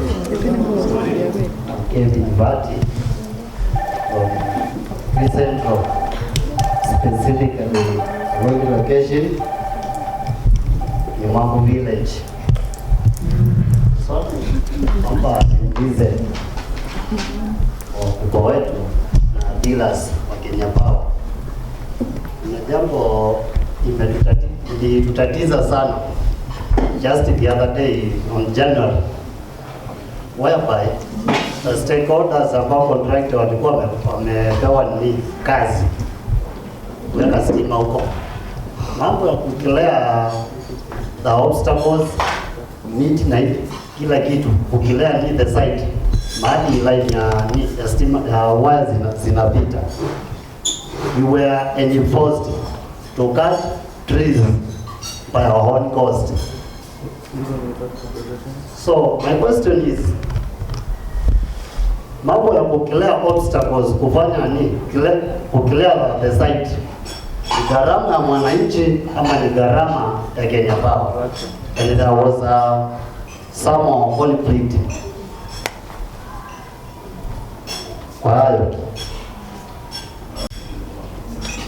Is there any compensation ambao inafanyika for especially mambo na miti za watu kukata ownership? Thank you. Okay, itifaki zote zilizozingatiwa. Habari zenu? My name is Stephen Chalia. I come from Kitui East for Chairman Ward and specifically for location. First, I want to start with acknowledging and thanking you for organizing such a dialogue forum. As I do so, I want to also appreciate you for this additional substation, which will be maybe itakuwa pale Kitui. I come from Bo, and I know this particular substation will be of great use for us. As I do so, I want to say that last 3 years, so to say, we raised a complaint because we come from the lower side, that is, we call it the nation. That is those side of Endau, Madalani, or those areas. There was a time I did reach the Kenya Power through your lines. I was also asked about my phone number because we have a line which running from Bo town all the way to Kitui. It has been, these are the poles. They rotted, they fall down, and it's taken more than 3 years, I can tell you that. All right? So the people of that particular area, they don't have electricity. Taking more than, I'm talking about more than 3 years. Number 2 is about, we have also been advocating for connection between Kinakoni and Imale, that line, okay? Because we have electricity from Chango to all the way to for town. We also have electricity running from between that side to Kinakoni. So we have a connection in between there, which need to be done. So we want to request you to, if you can fast track that, it will be of great essence. But I want to insist on this line, which has been there from 4 to Isiuni on the way to Moda. It has been, those poles zimekuwa pale chini, melala pale chini, there's no electricity. And then, I want to suggest if Kenya Power can have field officers, right, who can now be moving to the remote areas, so that instead of us calling or rather visiting the offices, they can even be, you can even be organizing for public participation, kind of a thing. And we want to appreciate for Kara and Kenya Power in partnership for organizing such, because this will give is an avenue to come, to deliberate together, to think together, so that we can now come up with a proposal whereby we want to evolve this thing to the last mile. As we talk about last mile, complaints oversight body, which monitors how Kenya Power resolves issues and hold the staff accountable for the negligence, right? We have such a body which can oversee the staff of Kenya Power, because as you really know, kuna ile makopi ya stima ambayo unasikia na inatoka kwetu for Kitui Power. I don't encourage that, but you know. Now about this, the first question, the first thing is about the concern of the period of time, how long you take to respond to some of the issues, and then maybe to finish with, I think I find this is very, very important to about the independent power producers, IPPs. Now, there was a heated discussion about these producers or other suppliers who supply nothing, but they are paid for that because they are in a contract with Kenya Power or something, right? I had that discussion was there before. So now my question is this, and some of these independent power producers, maybe some of us, they don't know them, but we have Thika Power, we have Rabai Power, we have Savo Power and others, most of them. So my question is that if these people are paid, or rather these producers are paid for supplying nothing, is this not, because this one inakuja kwetu kama consumers, the customers. Unajua sasa prices zaida juu, right? Because I've been checking about the profession, because sisi tunatumianga ile stima tu ya kulipa na ile prepaid token. So wakati mwingine unakuja inapata 6 units, ukinunua ya 100, yeah. Good morning. Good morning. As I said earlier, my name is Ajay Singeni, and I represent the business community, that is the Kenya National Chamber of Commerce and Industry.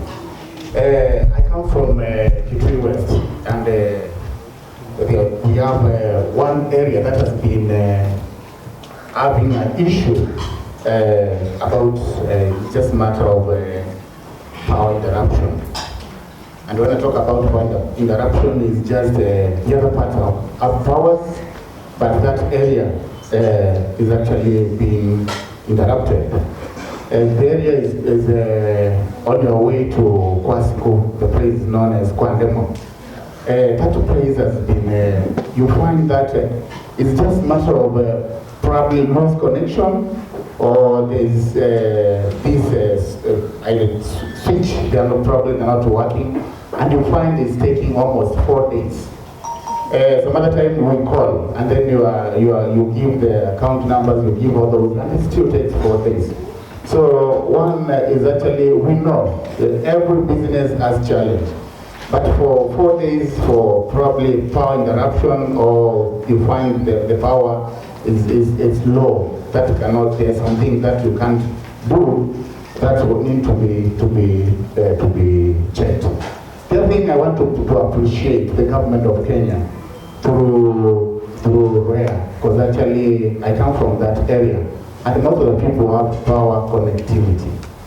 But there is still another challenge, which was talked by one of the person from this side of Katiatoka about when the transformer has probably been knocked down by probably powers being high or imeharibika.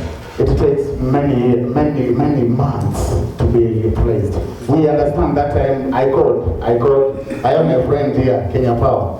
I have the number. So he told me they have a problem with the procurement. And these politicians, they come to us about Kenya Power, about light, and we are going to do this connectivity. When I go there, I'll make sure these people get connectivity.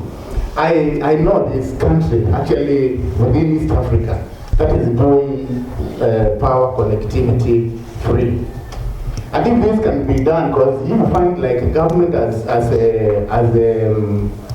funded the connectivity to up to 15,000, and you find the value, actually the value of the poles, the wires, it's very equal to some. I mean, they can even do it for free. Because this is avenue whereby the government is collecting taxes. So if this can be done, actually one of these politicians will not have avenue to cheat these members of the public. And it can go up to that point because as a boss of resident, but probably I cannot reach to the parliament, the upper house. With delivery, if we can create, because hapa nimejua tumekusanyika watu wengi from probably almost count, hapa kama ni probably half of the county, that hata kama ni quarter, meaning if we can have a WhatsApp group for these members who are here who have WhatsApp numbers, if they can, we can have a call. And when you have such instances, can be reported there. I think when Google will be able to work very fast with your junior staffs. I think that one will work very effectively. Now the one has a big kufanya. My name is John Zamonyoki from 7. I'm an administrator. I thank this organization called Kara. Kara kwa Kikamba ni Kara. Na ukiweka Kara mahali lazima mambo yako ya improve. Si kweli? Kwa hivyo nashukuru Kara kwa kuweka kidole yao kwa Kenya Power tunasaidike. Niko na maswali kadhaa ambayo ningependa mkubwa atufanyie some clarification. For instance, question number 1. Tumeona RERIC ama rural electrification wakifanya kazi area ya Museve, na nimeshuhudia wana target villages. Kulingana na mimi, nimekuwa nikifuatilia kwa karibu sana because I'm always development minded person. Ninaona wanapeleka stima kwa kijiji, na hapo kwa kijiji wana connect only 5 households. Kulingana na mimi, kwa sababu hapa tunaongelea mambo ya biashara, nilikuwa ninafikiria ni mafikiria yangu kama hii rural electrification target the nearest shopping centers na wa connect kama nduka 3 ama nduka 4 zikakuwa zinasaidia watu kuliko kupeleka hizo connections za 5 households huko kwa msitu.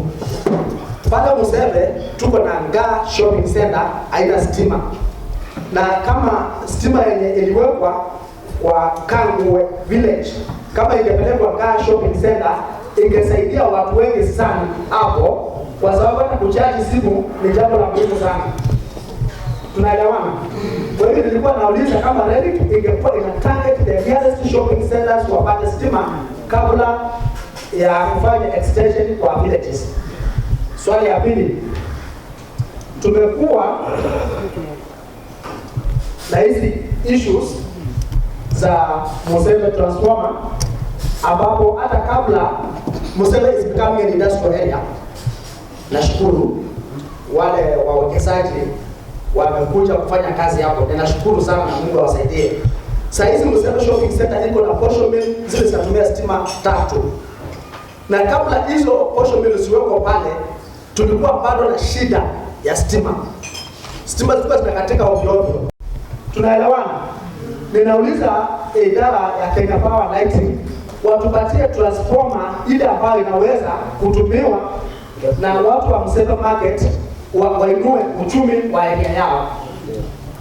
Swali ya tatu. Tumekuwa tukipata matapeli kutoka Thika. Mtu anatoka Thika anakuja kwa kijiji, anaunganishia watu wawili watatu stima haraka haraka, wanapata stima. Hiyo ilikuwa zamani kidogo. Mpaka watu wa kijiji kwa sababu ya kule kuchoshwa na ile process ya Kenya Power, wanapeana pesa zao wakuwekewe stima haraka, wanapoteza pesa zao. Kwa hiyo swali langu ni kuna vile Kenya Power inaweza kusaidia wananchi wasio wanapoteza pesa yao ovyo kuwafanyia huduma ambayo haichukui muda mrefu. Swali ile ingine, tumekuwa na changamoto kuhusu hizi token meters. Kuna mradi ulileta token meters, ilikuwa inaitwa Chipoma. Walileta token meters nzuri sana zenye hata hazisumbui wananchi. Lakini kuna zingine zilikuja baadaye zinaitwa za last mile. Hizo token na nataka kujua kwa wale ambao wamekuwa connected kwa hizo token za last mile zinasumbua sana. Hapa na pale imelala. Ile process ya kureplace hiyo token meter tena nayo inakuwa ni shida. Hata watu wengi wamekuwa connected direct. Watu wengi wamekuwa. Kwa hivyo nauliza ofisi ya Kenya Power yaangalie hapo replacement ama repair. Tuambiwe kuna fundi wa hizi mita yako ikiharibika, peleka pale urudishe uende ukafungiwe. Tutashukuru sana. Niko na changamoto tena ya mambo ya vile Kenya Power Lighting Company wana acquire a wayleaf. Kuna watu wanataka stima lakini majirani wanaleta shida sana. Mtu anasema stima haitapitia kwake. Kwa hivyo nilikuwa nataka kujua ile njia wananchi wanapaswa kutumia ile mtu stima imfikie kwake, kwa sababu stima ni kitu ya maana sana katika maisha yetu. Swali ile ingine, kama hii ofisi ya Kenya Power inaweza kutubadilishia hizo mita za zamani wazibebe zote, wapelekea wale wajui mambo ya mita kule wanataka stima, sisi watuwekee mita za token zinasaidia sana. Swali la mwisho.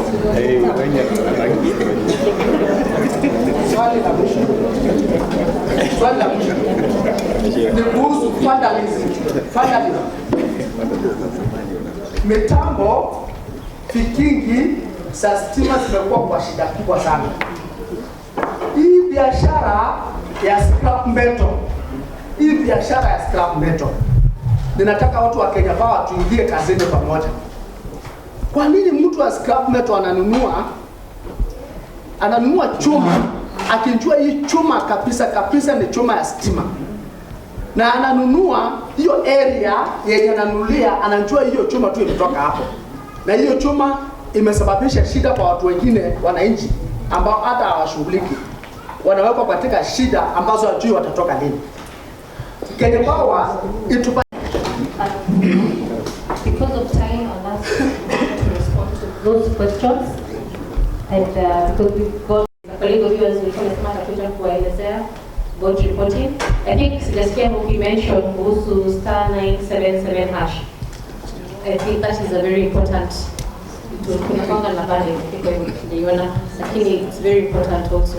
So once the team wakimaliza, then we can have Mr. Nyamai just give a vote of thanks, and then we can wind up. Asanteni sana. Thank you very much. John ameuliza maswali mpaka ya mwisho wakati. So, but allow me to start with what Christina asked about.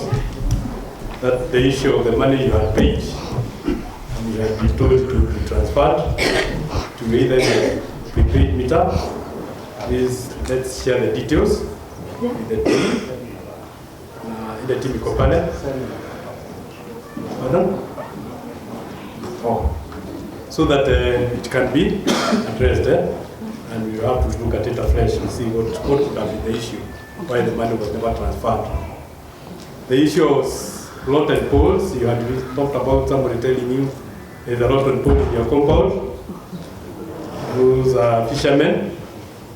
And somebody will not call you to tell you there's a lot of food in your compound. Definitely, he's looking for a conversation which leads to other things. And that is how we get called very easily. Mzee Michael, it's true that we have primary schools there. I've been even to one which was kule Museve imeteremka chini huko. There is only one classroom. Hata sikupata watoto. What happens with especially these, I told you I know most of these people, don't be surprised. What happens with some of these primary schools, if REREC took power there and no documents were provided for them to be metered, and that is being doing, we advise them. They bring the documents so that we can meter them and the transformer can start being utilized, isn't it? Otherwise, if you go somewhere and find there is no meterable, there is no nothing, there is no way you're just going to come and say we force people to use power. And ndio nikasema maneno ya kujituma lazima iwe. So those two schools, we pick them up. I've been to that primary school down there. And there's also another one, I remember two of them, I visited that area. And let's talk to those, the head teachers. Because that was meant to help the school. The issue of the other neighbors coming in, that is different. But when it was taken to a school, let them come out so that that transformer is, because the government spent funds. How do you spend funds and you take them, all that resources, then it's not being utilized. So please advise them, let them come up so that we can meter them, and if the transformer has an issue, we are going to take it up. At least I can see there is a lot of participation from Museve.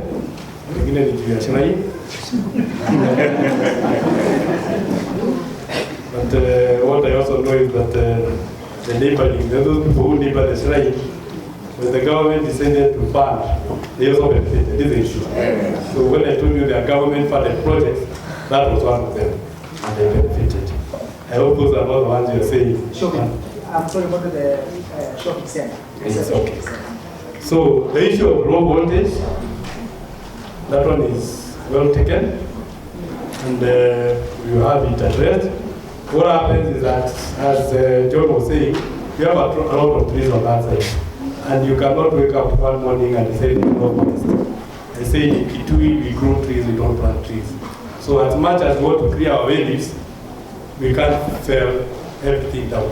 We have to do it also with caution. And we appreciate, and we are sure to be addressed. Museve also used to be affected by, there's a time I was describing a land called Kalundu. The line which is coming from Kalundu, part somewhere, comes to Museve and goes up the hill. But at least these days we put isolators.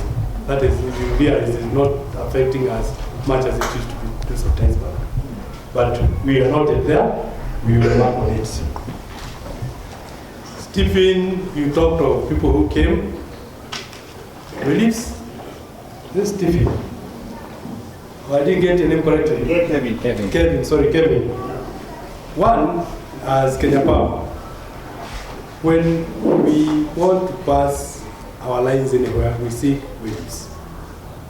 You have a right to your property, and this one I wanted together with what John has also brought up.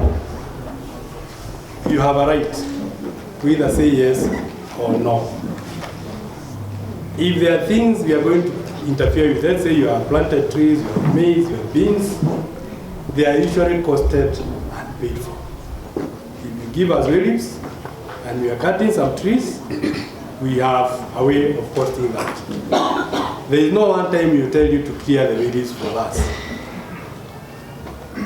So whatever happened then, if it was done wrongly, doesn't mean that's the right thing to do. No. We are supposed to clear the reliefs ourselves, we will give us reliefs. At the same time, if there is anything we are damaging, we compensate. That is Kenya Power and REREC also. I can speak on their behalf. That is what we do. But we've had instances where we've given a job to a contractor. When the contractor comes and he knows you have the need, sinyi ndio mnataka stima, simu ni clear hapa tio. See, he's making a saving. So it is not our policy, no. Ours, he is even paid to clear where there is trees, he's even paid for that. But he's even able to untwist the needy person at the time they do it, which is wrong, isn't it? We are supposed to bring it up and they are dealt with. The issue of somebody denying another person reliefs, I've seen it here, I've experienced it. But again, I keep on saying we cannot force ourselves into your property. We respect. So if somebody says, please, I don't want anybody to pass through my land, please respect. Hata ikuwa ni chief. Mheshimu, ni kwake. Pengine hapo kadogo tu ndio akona ya kulinga naye. Mheshimu. Kwa tutafuta nini? And I also, on the other hand, wewe unanyimwa leaves. How do you relate with your neighbors? I don't know, that is story of another day. But let us be very clear so that when we see, when Kenya Power comes to seek reliefs, so that your neighbor can get power. Tafadhali keti hata yeye asaidi. Kule tumetoka Nairobi, Kidaruma yote stima ikitembea. Yote ni wili zilifanya nini? Zilipeana, si ndio? Lakini pia usikanyange jirani mguu mpaka kupatana nasema sitaki. Sawa. So Stephen, I think the issue of war and the line which goes to, which has been down for quite some time. Okay, that's why I said we have a very thin line between Kenya Power, REREC, Ketraco, and I think that line was done by REREC some times back. Never got to where they were going, but I imagine they went back because we've been reporting it to them. The contractor who needed to go back and finish the work because the line went down before he even finished the works. So what happens, we have a way where when REREC are through with their construction, they hand over to us. So there are some lines we are not able to take. Like if the line is substandard, we will not take. But they also follow up. Like that one, we handed it over to them, and I know it's being addressed. If already has not been addressed. And the other thing you asked about is where we have somebody who looks, who oversees what we do, who you can report to. And I said, we have a player. We are regulated all by everyone. I cannot do what I want. I cannot give you unsafe power. If somebody is electrocuted or what, or anything happens, or we did something wrongly, you report to EPLA, the regulator, and they will take the next measures. That line being forward, yeah, you know, I'm saying that line was being done by REREC. It fell down before they even handed over, and we take it to them. We've been aware, we are aware of it, because we cannot start maintaining what has not been completed. So when they complete, they hand over to us, and I imagine I'll follow up from here. I noted, because we've given it to them separately, and it will come out as something that was raised in this meeting. Sasa. And also, you brought in the issue of IPPs. And this is, you know, the way you are saying bigger power. Which other one? Savo power. And for sure you blow that statement which I had said we don't mention it. Nilisikia. Well, we don't have facts. Tuachane na kusikia. Because when you say they don't supply anything, you don't have any record, do you? There's nothing you can say for sure they don't. Hiyo tunaatianga wengine kwa sababu yetu ni Kenya Power as it is. You can imagine with all the planes, can we pay for air? It's not possible. Somebody has to give us something for us to pay, isn't it? So we cannot say that they don't supply anything.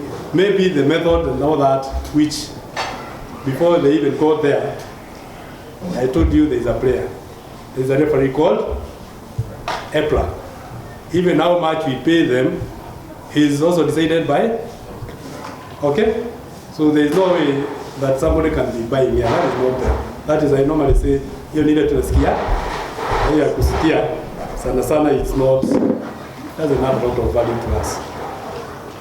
So if I go to James, before you there was, yes, James, oh, I didn't get the name right. And from the Chamber of Commerce, and we talk about between Kwasiko na Tulia, kuna mahali hapo kuna shida. Wandemo. It has been picked and it will be given personal attention so that those are the cases we are saying that are specific. Let somebody come and find out what is this problem that we are having in that area. And definitely because you get your number, you'll be told this is what you have done. Okay? Then you talk of the transformer failures, which ended up taking a lot of time. Yes, there's a time they are taking time. But at least where we are sure. We are prepared. Actually, these days, we rarely go beyond 2-3 days. And when we are going beyond 2-3 days, the customers are equally informed. And maybe those are where we have to maybe look at some issues, because when a transformer fails, you are going to spend $1 million. You don't just walk back and replace it, come back. No. You have to get to know why you're spending so much on this, and sometimes you're forced to do some maintenance before we replace those transformers. Still, you brought in the cost of the installation, and I think that we are really addressed it sometimes. We are addressed it earlier. I will still maintain whatever you value power to be, you spend what you want to spend because of what you value, isn't it? You are doing business, I know my business, you give me this much, I can spend this much. Because we are equally in business. And when you see, you can also not bring power for free, isn't it? So in that process, you value this is the business I'm doing. Even where you say the last month we are talking about, the GOK, the GHs, those projects, they are also equally costed. Only that those customers are not being asked to pay. The government pays, isn't it? The same way, if you want your own is costed. It's only that now this cost is taken up by the government. At least you also brought in the issue of like where we are. There is very few of us are in the WhatsApp group. And before we leave, I know this you do that, so that to ensure that everybody who is here, if you agree, she'll send you the message, pick the numbers, so that if you are not in the main WhatsApp group, you are added. And that makes things easier for us, so that we are able to serve you better. And now you've raised out several issues. One, you're talking of REREC. They should be going and connecting towns, not connecting a few people somewhere inside. No, from where I sit, we all need power. If you go and connect those ones who are inside, see, I feel like a motor. Yeah? I've always insisted. If you see mwenzako akikula nayo uko na njaa, usikasirike, wacha ashibe atakusaidia. Lakini usimwage chakula yake. Usimwage chakula yake tuje anakula nini? Saa yako ya kukula itafika. Wakienda hapo, that is a problem solved, isn't it? So next time if you are solving another problem, we will not go to them. Si tutaenda pale haikuna. So when you see power lines passing and all that, kiwa hapa haijafika, lakini itafika. The issue is you ask, hii yangu itafika lini?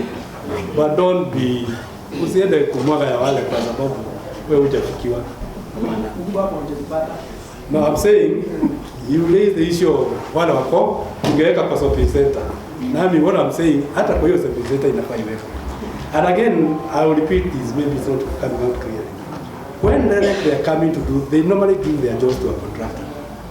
That contractor is normally given the job with specifics. You are connecting A, B, C, D. So the contractor will not come to site and make a decision, aseme nitawekea hawa watatu ama wale wane. Ile pesa ilipeanwa kutoka kwa when the design was being done. The people who are covered are the ones who will be connected. So he cannot come and change that.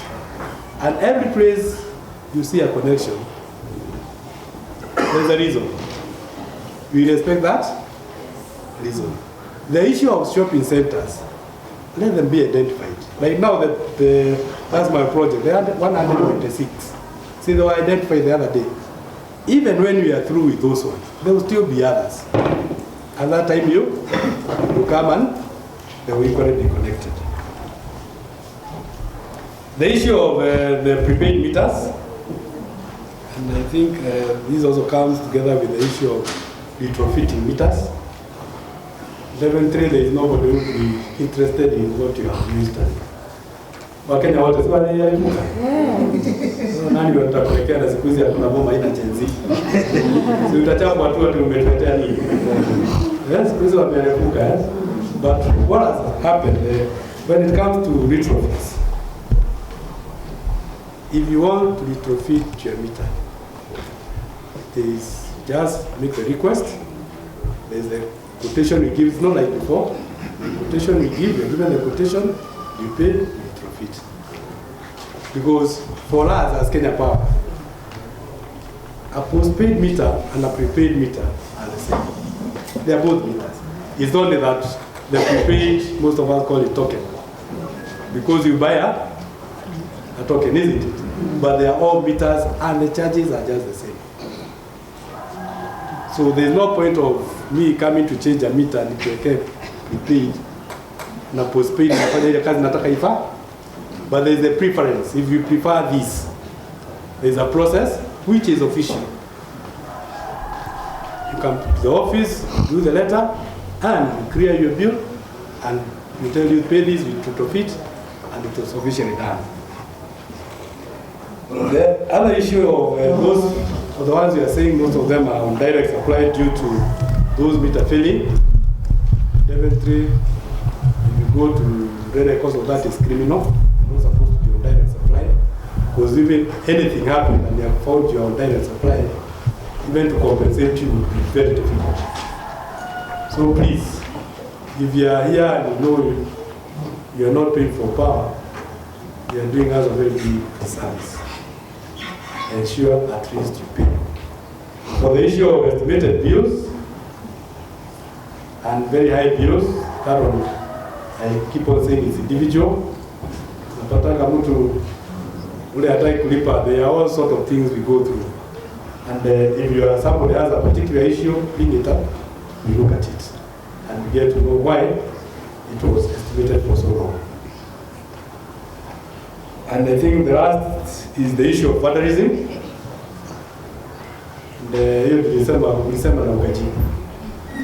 Because most of us, you see people stealing those conductors, and the same thing is serving us.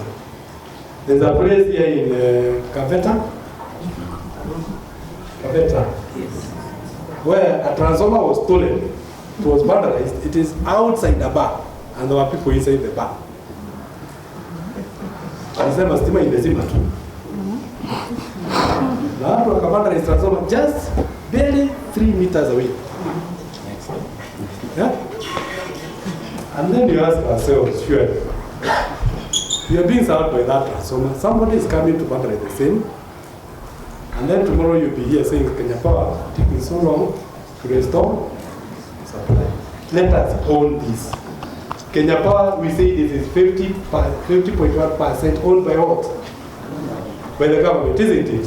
Who is the government? CNCC. So when you see somebody vandalizing Kenya Power equipment and you're not saying, mtu akuje kwako achukue jembe ile unalimanga naye aende naye, you just take that casual. Please let us be on the lookout.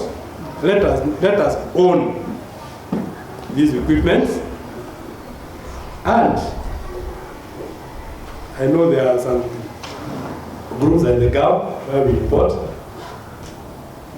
Tafadhali, ukiona tu, if you see somebody and you think it doesn't work for Kenya Power, don't think twice. It doesn't cost much to ask me. I'm telling you I work with Kenya Power. You prove.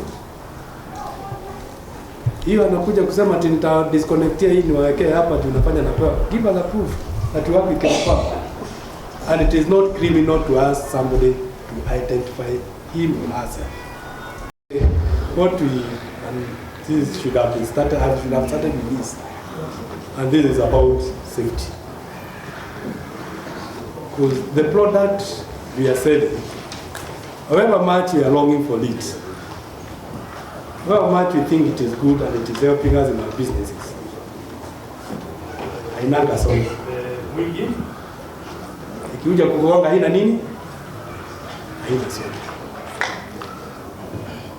So whenever you see those power lines, think of your safety. Whenever you see power in your house, think of your safety. Because we've had incidences where people have lost lives, which is usually very unfortunate. Some are disabled. And when you listen and hear what they are talking about or the explanation they will give, they did know the damage power can cause. We've had people clearing trees on highway streets. We lost a young man in Mwingi, and all he was doing was to cut a tree. If you have to engage an electrical contractor, please insist that is licensed by EPRA. Is licensed by EPRA. Stima huzimagi na maji. Huzimagi na nini? Na maji. Stima stima na maji? No. And some of us, you know, I visit some of these homes, you find why we can be able to isolate power from. Hata mzee mwenye ngoma afiki. You should have a means of isolating your house.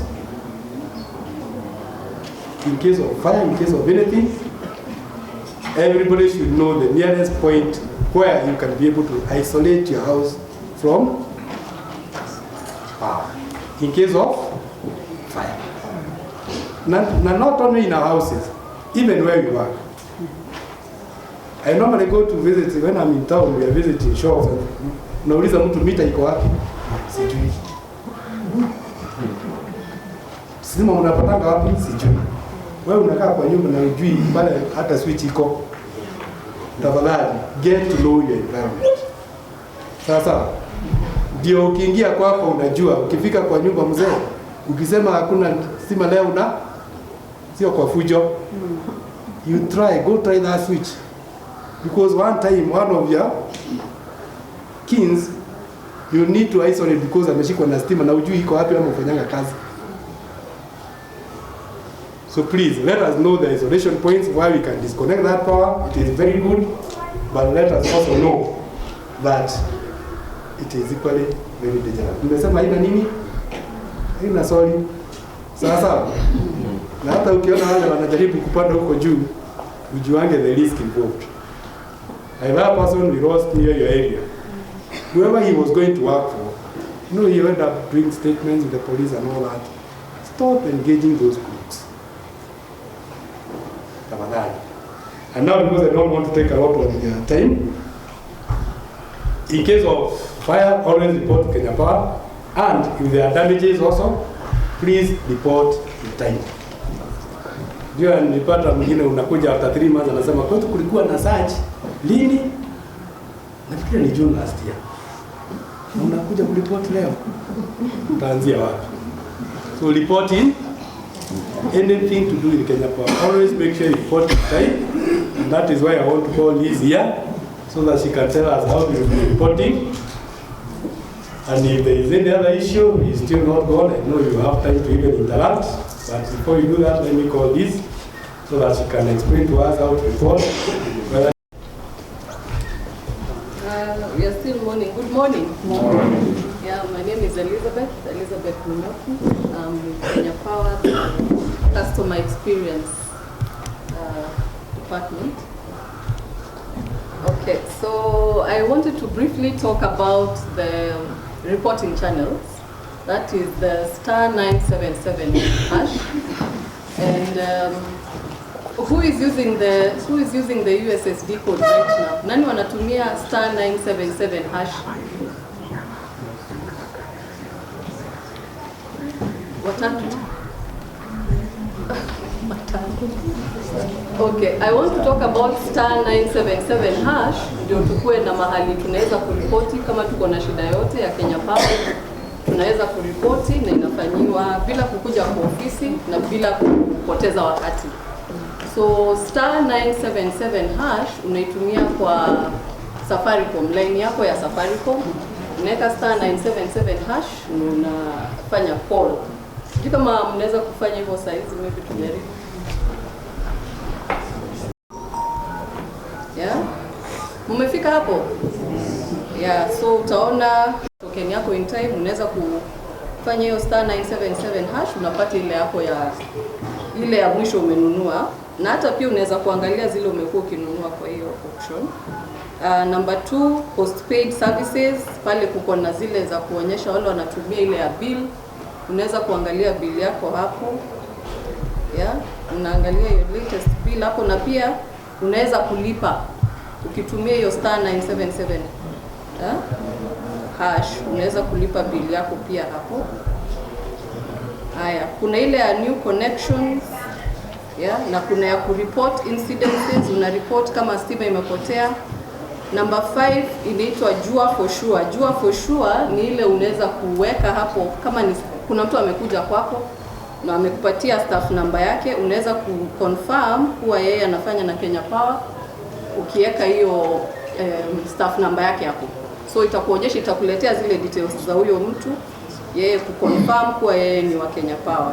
Pia kuna wale contractors wanafanya na Kenya Power, ID zao ziko kwa system pia unaweza kuziweka hapo, na pia zitakuonyesha kuwa huyu anafanya na Kenya Power na ni contractor wa Kenya Power. Kwa hivyo ukikosa kuconfirm hizo details hapo, au watapeli wanatumia hizi njia ndio waweze kukon wale watu hawako aware. Yeah? Na nani pia wako aware, tuko na contact center, national contact center, customer care. Mtu mmoja.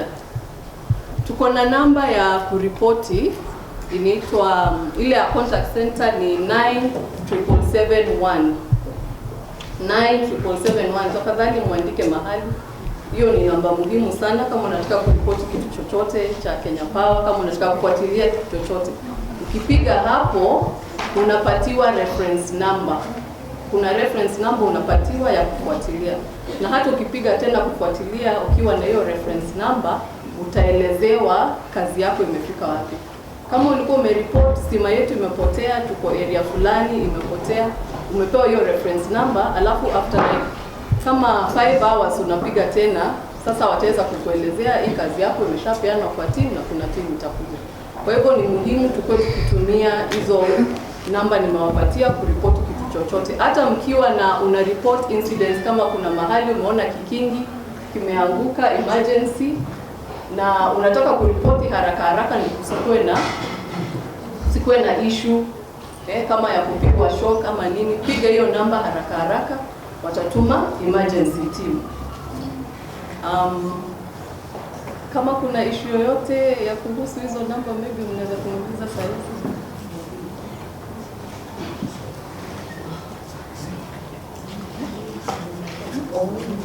Na pia kuna ile ya self reading, nimekumbushwa sasa. Kuna ile ya self reading. Kuna issue tuko nayo, maybe wale meter readers hawakufikii. Kuna hiyo option ya self reading.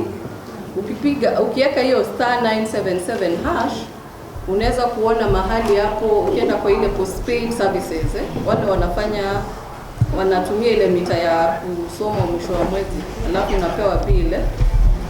Kuna vile unaweza kuwa ukipatiana readings zako from time. Tutakuwa tukikutumia SMS. Ukienda hapo kwa postpaid services, kuna mahali inakuonyesha mambo ya self reading. Inakuonyesha mambo ya self reading. Ukienda hapo kwa self reading, utaambiwa it has been activated. Ikiwa activated, ikifika wakati wako wa kupatiana readings zako, utakuwa ukipata SMS. Alafu sasa unaenda bado tu kwa hiyo star 977, alafu unapatiana hiyo reading yako.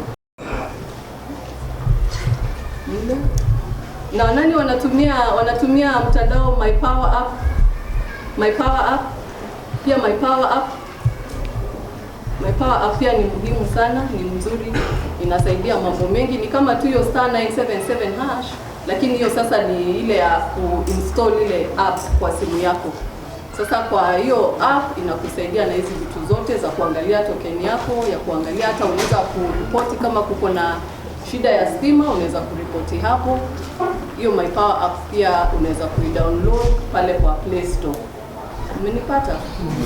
Asanteni sana kwa kunipatia muda. Mpigia makofi. Nafikiria kufika hapo sasa. I would just like to take this opportunity to appreciate our partners, Kenya Power, for creating this opportunity and coming on the ground to meet with you to address some of these issues. The truth is that we cannot address all the issues in this dialogue, but we have an opportunity to speak to Kenya Power people. They are here. If you have any personal issue or any problem that you feel can be addressed or need to be addressed, please approach them now and let them address the issue. You go home when you are satisfied that this issue is addressed, or you are given a solution that you are happy with before you leave. I think for us, this is very important. We don't want you to go back home feeling that your issues were not addressed by Kenya Power, and they are here. And these are the officials who make the decisions. If they say this will be addressed, it will be addressed. Some of the problems you have, they are already aware about. I just wanted to add one important matter, is that as Kenyans, we are not doing so badly. If you were to travel in some countries around us, you will be surprised to know a country like Nigeria, where the population is over 120 million and they have more doctors than the rest of the countries in Africa. They are highly educated, they are intelligent, and they have a lot of money. They have almost 400 power outages in a year, compared to Kenya's 46 power outages in a year. So we are not doing badly off. Our power company is doing a wonderful job. It's only that we are used to good quality services. So probably some of us, if you were to travel or to live in those countries, you won't believe it, that power can disappear for 1 month and it is normal. So let us also know that as Kenyans we are doing well. If we have issues, we are able to address them. And let us take responsibility. This power is ours. We are the government. If somebody interferes with our infrastructure, please, as residents, let's say no. Let's address the issue. Let's report them and stop the vandalism, the stealing, anything else that is illegal that causes us to lose power. Please, let's address it. So, without wasting much time, I would also just want to remind you that we have tea and some snacks. Please don't go without taking it. And I would invite Mr. Nyamai to give his closing remarks. And if there is any burning issue, please remember to meet the team here and right now for it to get addressed. Otherwise, thank you very much, Kenya Power, and thank you, each and every one of you, for taking your time to come here and address matters of power that concern all of us. Thank you very much. Asante. Sitachukua muda wenu mrefu. My vote of thanks ni kwamba tumeshukuru sana Kenya Power na Kara. Tumesoma mambo mengi hatukuwa tumejua where to report, na tumejua the duration stima ukiapply vile inawekewa. Nasikia chifu pale anasema mita zitolewe zipelekwe, hata wale pia wanataka token. So sisi sote ni wananchi wa Kenya. Tunashukuru Kara sana. Kama vile nimesema, naitwa Roberto Nyamai. I'm coordinating Kara programs in Kitui County. I also work with Kitui Sheria, coordinating Lower Eastern. I'm also the chairperson of PSK. PSK is Paralegal Society of Kenya. We formed this like LSK, so we have Paralegal Society of Kenya ambayo inashughulikia mambo ya paralegals. I'm also a member of CUC. CUC is Court Users Committee. And I'm also a member of Kitui County Chako Management Committee. So tunataka ama tunauliza Kara Kenya Power wakipata nafasi tena waje wasomeshe. Ukipata nafasi, kuna Mutomo, kuna Mutitu, ni sehemu nyingi. Tunahitaji sana. Sijaona when you are projecting, maybe sijaona vizuri, lakini Kitui kuna watu wengi ambao hawajafikiwa na stima. Tunataka stima. Tuko na watu, tuko karibu na town, lakini sasa hawana stima. Kuna hiyo barrier ambayo unaambiwa within 600 meters. Ukiambiwa ununue post kama ugharamie, inakuwa ghali sana. Kwa hivyo muangalie kama mnaweza kuondoa hiyo kasheria ya 600 meters, itasaidia watu wengi sana. So nimewashukuru sana kwa kualika na kuja. Kama Kara ama Kenya Power wangepata watu 3 ama 4 hawangefurahi. So what we do, kwa maana hatungeweza kuinvite everybody, uwe ambassador, ueleze hii injili kwa wale wengine ambao hawakufika hapa.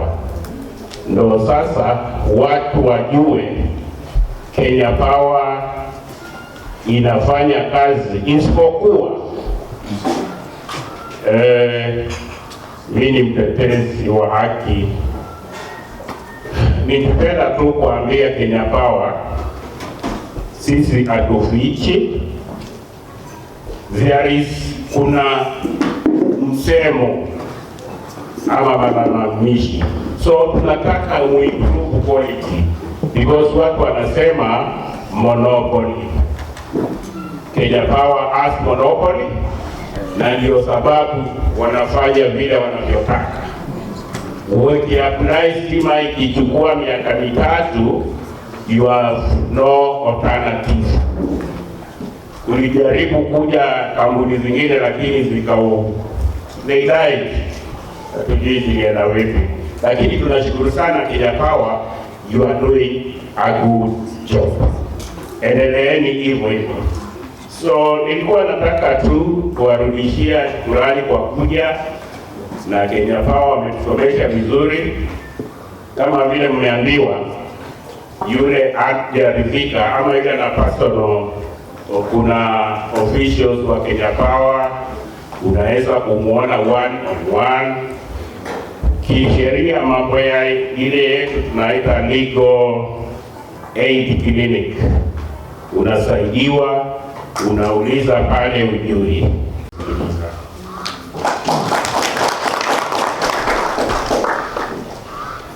Thank you Bwana Nyamai, tupatie makofi.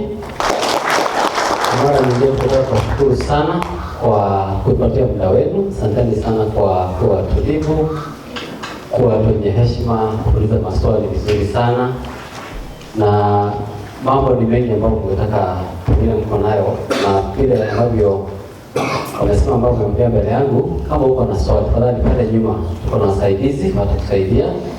Usiende nyumbani bila kusaidiwa, usiende nyumbani bila kupata jibu, usiende nyumbani bila kama uko na bila kumaliziwa mambo ambayo uko nayo. Tunataka kushukuru sana Najua hatungemalizia kila kitu kwa sababu ya muda, so tukiwa na wakati mwingine tukiweza, tutapanga tukiweza, kwa sababu tuko na counties nyingi ambazo tunatembea pamoja na Kara, tukijaribu kutatua mambo ya stima. Katika hiyo star 977 hash, you can still, kama ukitaka kujua kama mfanyakazi wa Kenya Power, ukipiga hiyo star 977 hash, kuna option hapo inaitwa jua for sure.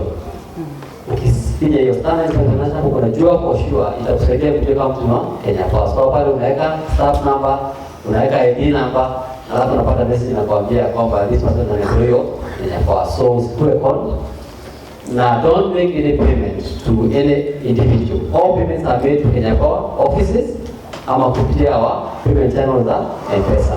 So usilipe M-Pesa kwa individual, na kwa ofisi ya Kenya Power, lipa hapo kwa receipt yako. Thank you so much. Ningetaka kuita Sara atuje kwa maombi ya mwisho tupate chai alafu niweze kuondoka. Thank you. God bless you. Tunaona wakati mwingine na mwema wakati mwema. Thank you so much. A minute to open. Jesus Christ, we started with you and we finish with you, O Lord. You're the beginning and the end, you're the Alpha and Omega. Glorify your name because we've had a wonderful session, O my Lord. God Almighty, may all that we have discussed today, Jehovah God, may it come with a feedback and an answer and a solution. Because Jehovah God, you give wisdom to these men and women. Jehovah God, open up their minds, their hearts, and their thoughts, Jehovah Lord, to do what is right. In front of us, we have some tea to partake, Jehovah Lord, bless it. And thank you for your provision, O Lord, because we know even what we have, Lord, is by your grace and by your kindness you've given us. In Jesus' name that we do pray and believe. Thank you so much. God bless you. We do have some tea and snacks. Na mkienda manyumbani, mwende salama. Thank you.